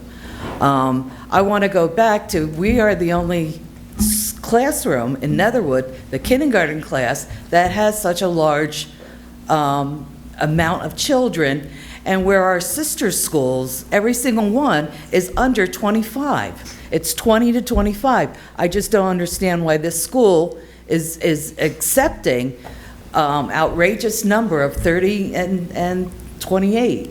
And one classroom being an inclusion.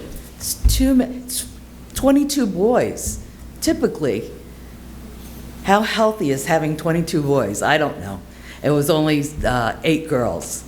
It's a lot of boys, and it's not very good. It's very tense. And I just want to share my experience. Thank you. Okay, thank you.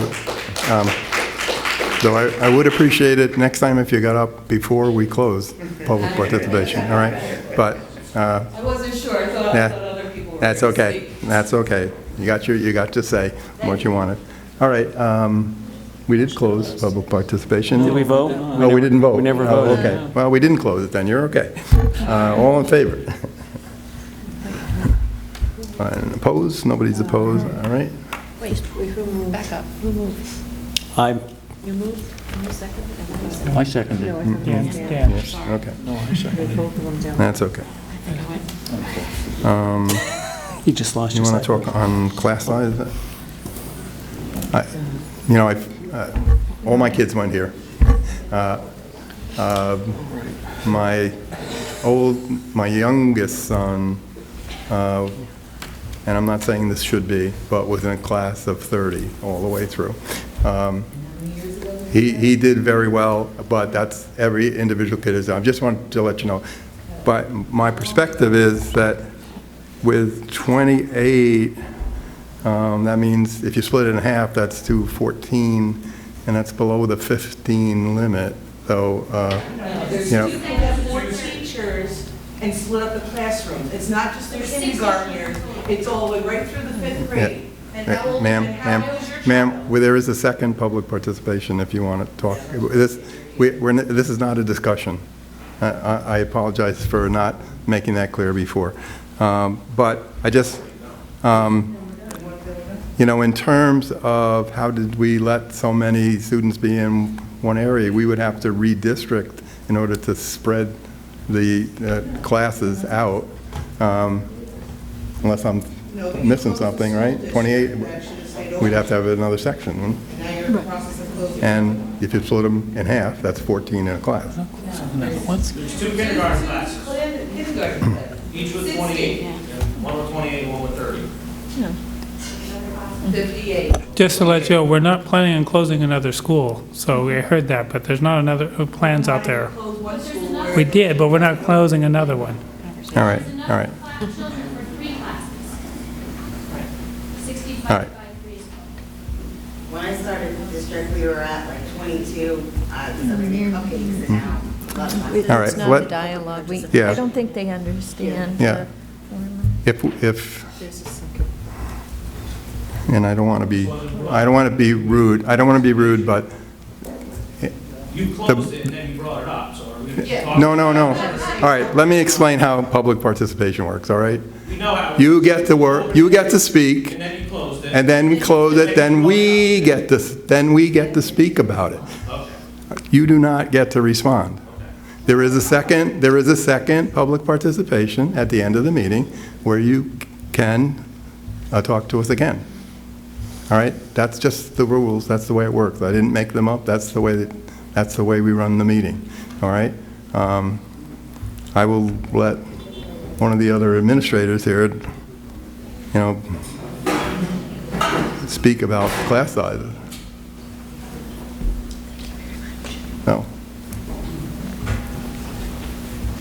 All right.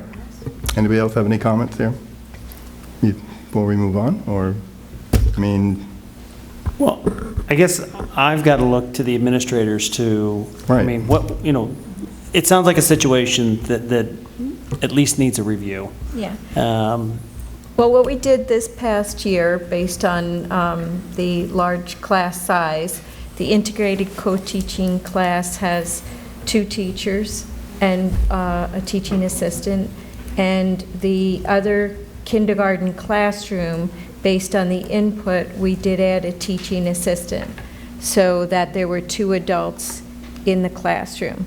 Obviously, we hear the perspective of the people who have done that, who have had their children in that classroom, but we did respond this year by adding additional staff to that class. I don't know if you wanted to add to that. Yeah, I'll just Aviva. add, that was kindergarten here, where we started the year with 30 students in each class. And again, one had 2 full-time adults, the other just 1, so we added the teaching assistant. At Violet Avenue, there was a first grade class, same situation, where there was 30 in both sections, and one of them was co-teaching, so at least there were 2 adults full-time in that room, and we added a teaching assistant to the other classroom. So that was a decision we made based on them being primary classrooms for some of the reasons that the speakers mentioned. We have high class sizes in several sections throughout the district, but we felt like kindergarten and first grade were different. And so the other kindergarten and first grade classes across the district were lower. Or, you know, but again, we made that decision based on ratio. Yep. So No, I understand. I mean, you make the decision. Is there been any circling back just to look to see how is it working out? I guess that'd be part. I mean, I'm hearing something, and it, you know, and it sounds, I can appreciate what they're saying, and I think everybody realizes we don't have to say that we don't have money to do everything we'd like to do. Obviously, we'd like to have 15 students in every class, but that's just not doable. So we made decisions. Have we circled back just to see if it's worked out the way we think it has? And what do we use to measure to say that, yeah, okay, this is working, this is acceptable, or it's not? You know, I would look for the building principal to offer some suggestion. And I'm not asking anybody to give me an answer right now, but I'd like to hear that we have done that, or that there's been some effort to So you mean if it's working with the teaching assistant added? Yeah, well, yeah, just going back and looking and saying, so you obviously had some assumptions based on adding a teaching assistant that there would be a good teaching and learning environment based on having a teacher and an assistant in the room. Mm-hmm. Did that prove out? Is it working out? I mean, In the 2 classrooms where we've added the staff? Yeah, in those classrooms. I mean, it's. Yeah, we can look at that. Yeah. I mean, they were grateful at the time. We haven't come Yeah. back to revisit, so. Right, maybe there's something, I understand, what I hear, obviously Sure. it's not an environment that they're happy with. Maybe it's the best that we can do at this point, or maybe we've missed something. I'm not asking for a huge in-depth study on it, but just somebody to take a look at it and say, okay, here's what's happening. Anyone else? To your point, sir, I actually suggested that there be an after-school program. It was roundly rejected by the Planned Parenthood members, adults in the audience who said that would not work. We have an ad hoc committee meeting, and I suggested that we have maybe an in-school during class time, free period, and that was also rejected by both groups. So, as far as I'm concerned, you got a great idea, but doesn't seem to have any traction, just to so you know. But we do have, and Aviva is running an ad hoc committee, which we are discussing ways to solve this dichotomy of this point and this point and how we get together. So thank you for coming. I did enjoy what you had to say. So if there's no other, at this time, I'd like to commend all the staff that came here. And I know it's a long night, and if you would like to go home, please, I know it's been a long day, and some of you have long drives to go home. So we just have stuff to clean up after this, so if you would like to leave, thank you for coming. All right.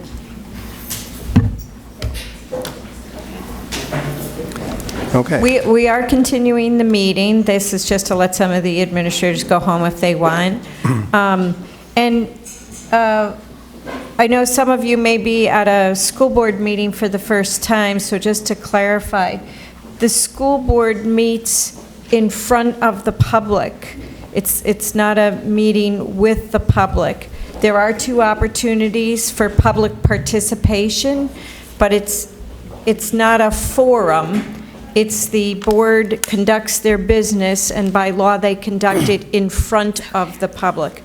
But it is not, by law, an open forum. So if you've never been to a board meeting, you might not be familiar with that format. But there are 2 times during the meeting where Doug, the president, opens it up for public participation. Okay, thank you. At this time, may I have a motion for the consent agenda, please? So moved. Wait a minute. And did we miss board discussion? we got a second? Second.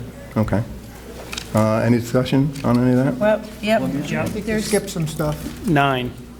I did skip? You skipped board discussion and subcommittee. Oh, well, I didn't think we had anything for... Yeah, we have a big one. okay. At the last meeting on the capital projects, there's one outstanding item, and we can't really move forward with any of our public relations materials or finalizing some of it until we nail down this one piece, and that is for the capital project, and Linda will pull up the number. The question that still needs to be resolved is, do we go out for a project that's no increase to the debt level service, or do we increase the debt level service, therefore it would be an increase in taxes? Now, I know a number of board members talked to me informally afterwards, but we really need direction tonight. Linda, what was the amount? It was So the amount in question is the amount that we would use from the debt service fund. Yeah, So if we use about, it's 1,270,000, that's, would create those couple of years where we would be over our current debt level or debt service amount.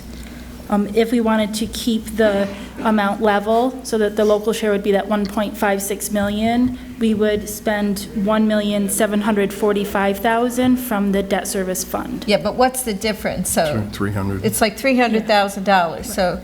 Right, So 310. 310. Yeah. So I know there was a lot of discussion that I think is super valuable for future planning about what should our debt service level be. You know, do we want to think about increasing it? But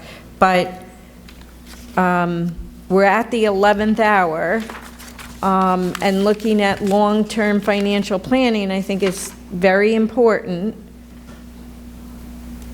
But we need to make a decision now so we can move forward with the capital project. I think I would like to see more of the debt service used and keep it at a no impact to the taxpayer. That's what I would like. I think one of the discussions that I brought up, and I'd asked that we get a report together to look at other capital projects that are coming down the road, because my point is, we are making a decision on a $27 million capital project, and we can't look at that in a vacuum. We have, and Elliot has prepared a report here that shows that we've got somewhere of about another $36 million worth of work that needs to be done based on the last building condition survey. There's another $36 million worth of work that should be done within 5 years of 2 years ago. So really within the next 3 years, because then there's another whole group of work in the next 5 years. So that's, I think I raised the point. I'm the one who am, and you know, suggesting that we push it higher and not use as much of our debt service, because I think that we are going to need more projects in the future, very near future, and it may be valuable to have that available funds there to try to buy down some of the debt service at that time. But I mean, I guess I'm just raising the flag, and maybe if we put it in terms, if I remember right, it would be 2 years, and the average tax increase on an average house would be between $12 and $16 a year. Is that correct? Yeah, for a home assessed at 200,000, with STAR, it's $16 a year, roughly. But just 2 years? Yeah. For the 2 years. So $32 for the 2 years. Well, all right. It's a big. It does two things. What you're talking about is simply the incremental increase that we're going to see for 2 years. Right. Part of my argument is that we have I think that we've got to look perhaps at a new bar, that, you know, we're attempting to keep this level that we have today, and I don't know that the district of this size and with the amount of work that this district needs to invest in their properties can stay at that level. Agreed, and I think it's something that we should look at as a long-term, what are we going to do? I know, I just feel like it's a huge report to look at. It's a big topic. It came up, it feels like in the 11th hour of a capital project proposal now.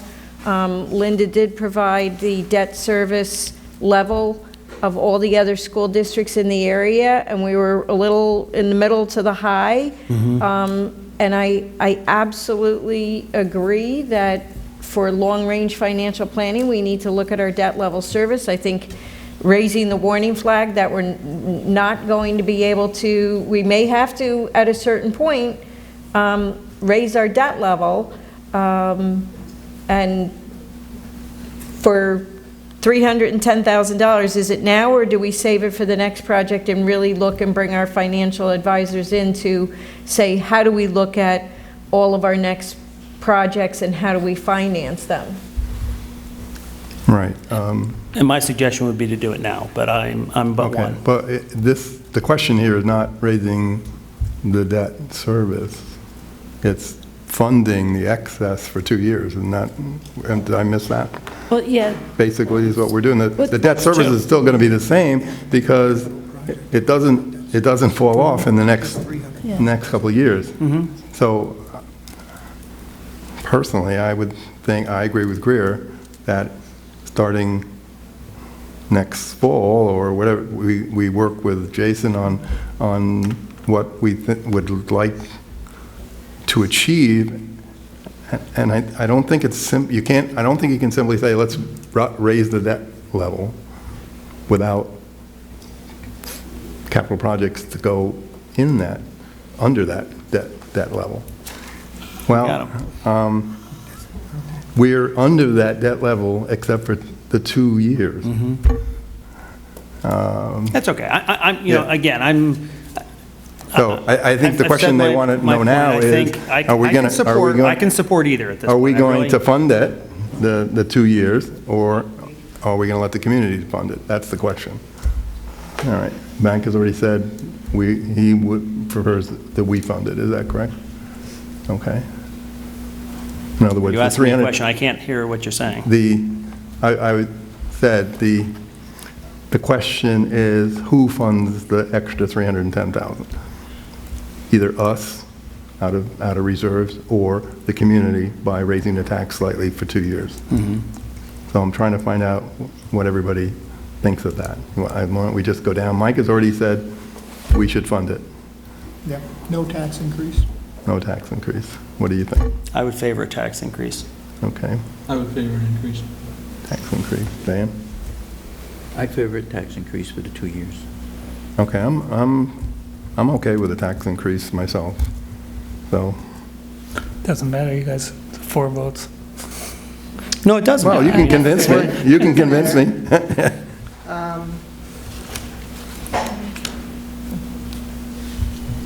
I've been really thinking about this. I really have, since we talked about it. And I think we have to plan for the future. And we have to go with the tax increase of, a small tax increase so that we can try to fund our future capital projects. No tax increase, but... No tax, okay. And then by majority of the board, I would say that for those 2 years, we'll ask for a very small tax increase. So at the next board meeting, Linda will run the numbers, and we will have the proposition to the capital project Right. with what you've agreed on tonight. I just need to reiterate, after tonight, we can't backtrack or we will not make our deadline. So, and again, I have, the board has to, stand behind the project, get it in front of the voters, and put a project up that will pass with the voters. And so wherever we stand tonight is fine, but we need to move forward. Yeah, that's fine. I agree. I mean, this is an absolutely great project. This is the district needs this. The quality of the education of the high school that is going to appreciate from this, no doubt about it. This is what we need to be doing, and it's just a matter of looking at it. We've got to move forward. Yeah. It definitely will affect how we present the. Well, I think that's true, but I think we also need to ask the community to help us with this. That's what we're asking. We're asking them to help us fund this in a small amount. Well, that's kind of beyond, we should have done that a month ago then.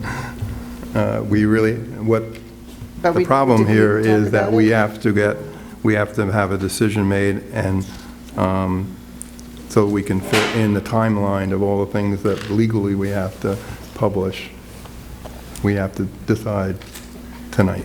Well, yeah, she was fine with that. Yes. Yeah, okay. Yes, no, I'm not arguing that. I'm saying what we're asking is the I'm sorry. community to help us. Oh, I thought you meant to decide what we're going to do. No, excuse me.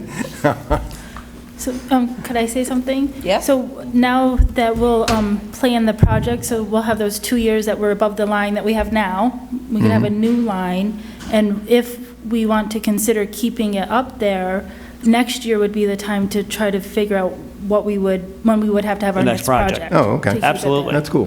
Yeah, All we- right. We Because thought it- what we were going to do Yeah, anyway. because it's 2020 and 2021 is when we're going to go over the line. So we have time, I think, to plan a project if we want to keep it up to that level. Okay.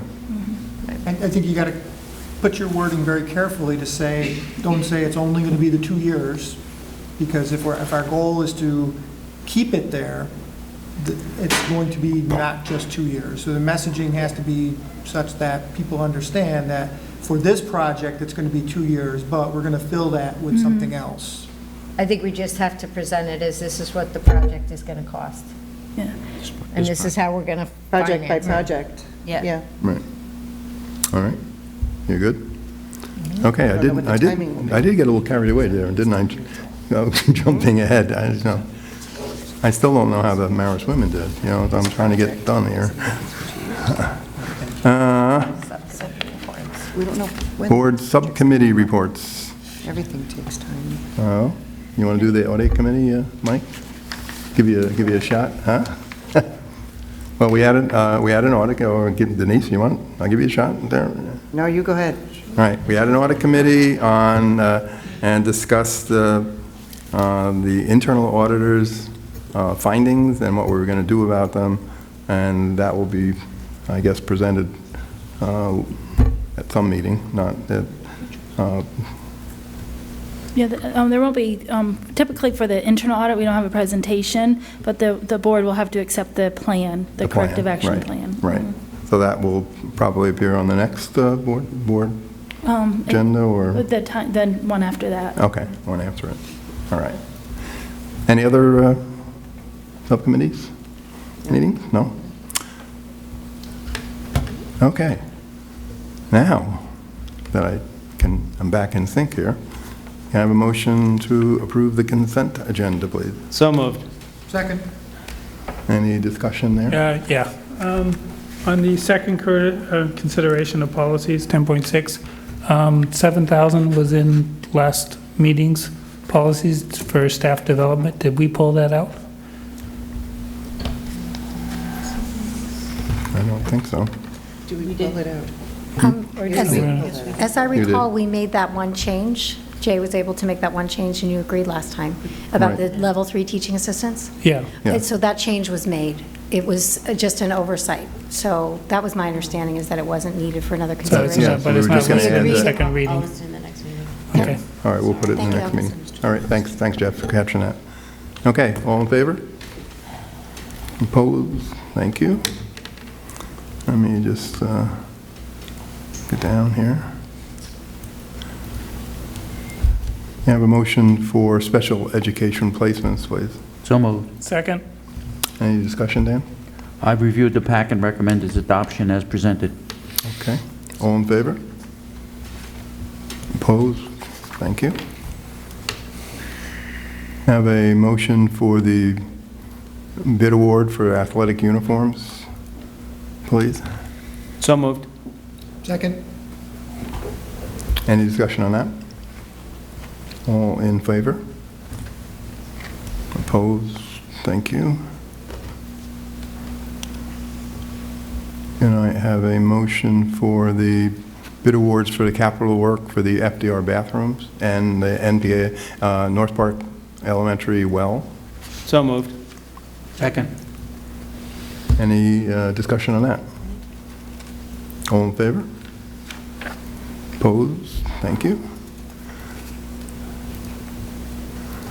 You have a motion for first consideration of policy updates as noted in the agenda, please. So moved. Second. Any discussion on that one? All in favor? Opposed? Thank you. All right, for those who have diligently waited your turn, thank you. May I have a motion to enter public participation, Wait a please? minute. 11. Oh, lead agency? 11.5. I'm trying to get there. I'm trying to get there. I have a motion for 11.5. See, I need help. So moved. You know? Second. That would be the lead agency designation for the capital improvement project, lead agency being the board. Any discussion on that? All in favor? Does that need to Opposed? be done as a individual vote, roll call? I don't think we've ever done that before. No? Okay. Lead agencies. Only because it's the way it's written. It is written as a roll call.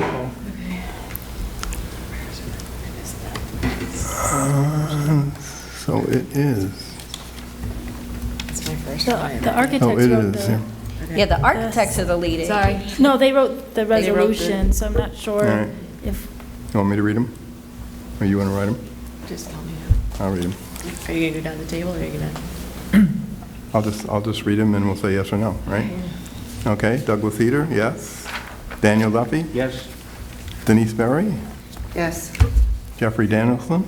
Yes. Steve Mittermeier? Yay. Harry Sheldon? Yay. Mike Zagorski? Yes. Good. That would be 5 yeses and 2 yays. No, yeses are not valid. It was Yeah, yay yeah, or nay. Yeah, it does say yeah, all right. Okay, we're I believe good. they call it a buster. We can get rid of this then? Is it past 9 o'clock? Yes, it's gotta be. Somewhere. I'm really trying to get to this public participation. I don't know why you guys dragging your feet. I make a motion to enter participation, public Second. participation. So we got a motion? You made the And a motion? second. And Steve seconded. Steve is a second. Any discussion there? All in favor? Well, thank you, everyone, for, if anybody would like to address the board, now's your chance. Me? Good evening. My name is Janine Leonard. I have twins that go to the school. I'm going to go back to the open discussion from earlier. I feel that it's not just kindergarten that has 30 kids. I think all classrooms that have over 25 kids should have more than a teacher in it, because these children are being neglected, and the teacher cannot get to all the kids if there is a problem. My second problem that I have is, why does this school have so many superintendents meetings, have half-days on Thursdays, off on Fridays, and then have a holiday on Monday? I want to know why the kids are not in school learning and have your superintendent's meeting on a Friday and have these children in school on a Thursday, and if a holiday falls on a Monday, that's the only holiday they get. It's too much. These kids need to be in school to learn. Your superintendent's meetings can be Fridays after school, or pick another time when there's a school holiday, long vacation, to have your superintendent's meetings. These kids are supposed to be in school to learn and not have so much time off. Holidays, they don't need a week off for Easter. Easter's on a Sunday. They have Saturday and Sunday. They're back in school on Monday. I can see for summer recess, I can see for Christmas and for New Year's that they have those weeks off. But all these other holidays, when I went to school, holiday was a holiday. If it was Sunday, that's when your holiday is, and you were in school. These kids are off too much from school. And other school districts that I have communicated with do not have off as much as Hyde Park schools do. Thank you. Okay, would anybody else like to address the board? Hi, I am Jennifer Turner. I am fortunate enough to be a teacher, a reading teacher in this building. I am also fortunate enough to be a mom of a kindergartner this year. And I know that we have heard some of the sharing about concerns, but I wanted to take a moment to first celebrate the teachers that are working so hard every day to work with our students. And I'm glad that you took the moment to hear the concerns. And I just wanted to leave you with this idea that in teaching and as teachers, we are really striving to reach those higher levels of Bloom's taxonomy and reach those critical thinking, those crucial higher order skills. But if we can't deal with the needs of kids on a base level, at Maslow's levels of hierarchy of needs, we can't reach that higher place. And I struggle as a teacher to do it with the students that I work with, and I can't imagine doing it with 30 kids. So I just wanted to leave that with you because we have some really incredible teachers in our building. We have really wonderful families. We have a lot of wonderful support. But I really want to make sure that we're really thinking and doing some forward thinking about what the next few years will look like for not just this group, but for all of our students in this building. So, thank you. Would anybody else like to address the board? May I have a motion to close public participation, please? So moved. Second. Any discussion on that? All in favor? Opposed? You want to go in for the school day? I mean... Yeah. Actually, I just wanted to clarify that the number of days a school is in session is as outlined by the state education department. Our district, along with every other school district, has the same number of days. We actually exceed the number of days that the state requires by 3. We are also required to have a certain number of training days, and each year we do look very carefully about where they struggle. I know you just walked back in, so I'll repeat. We have, the Hyde Park School District has the same number of days as other public schools in New York State, as outlined by the state education department. Our children go to school for the same number of days as other districts. We actually do exceed the state ed recommendation by 3 days. So I just wanted to clarify that the Hyde Park School District does have the same amount of days as other schools. We look very carefully at our superintendent's conference days. It is also a requirement that we have a certain number of training days. So we don't exceed them, and our children are in school the same number as other public schools in New York State. And I would add to that other school districts within the county, their schedules are almost identical mirrors to ours. I mean, because we have the BOCES programs. I mean, there's a number of reasons the way that we're intertwined that there may be a day or two variation, but generally speaking, it is all the same. You know, we have the same schedule with very, very few variations. Okay. Any other kind? I have a comment. I just wanted to thank you for staying for the second public participation, and I thank you all for doing that.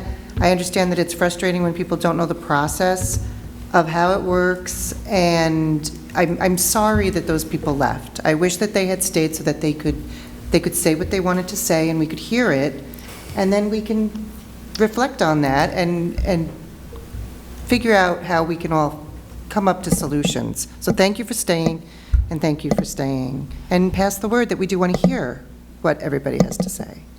Right. I'd also like to thank you for giving us a teacher's perspective and someone who has kids and teachers here in the school. It's well received. Thank you. Okay. I think I'll just skip over the next couple ones.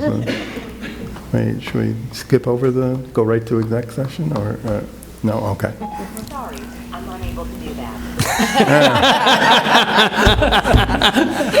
You got your answer there. Wow, is that appropriate or what? Okay, all right, right. Nobody said we didn't have fun here, right. As far as I know, there's no other matters deemed necessary by the board. There's no reason for an second executive session, so may I have a motion to adjourn, please? So moved. Second. Any discussion on that one? You want to talk a while? Or, Thanks again for all all right. the All in administrators favor? and those who stayed. All in favor? I'm in favor. Anybody who's opposed can just stay here. And just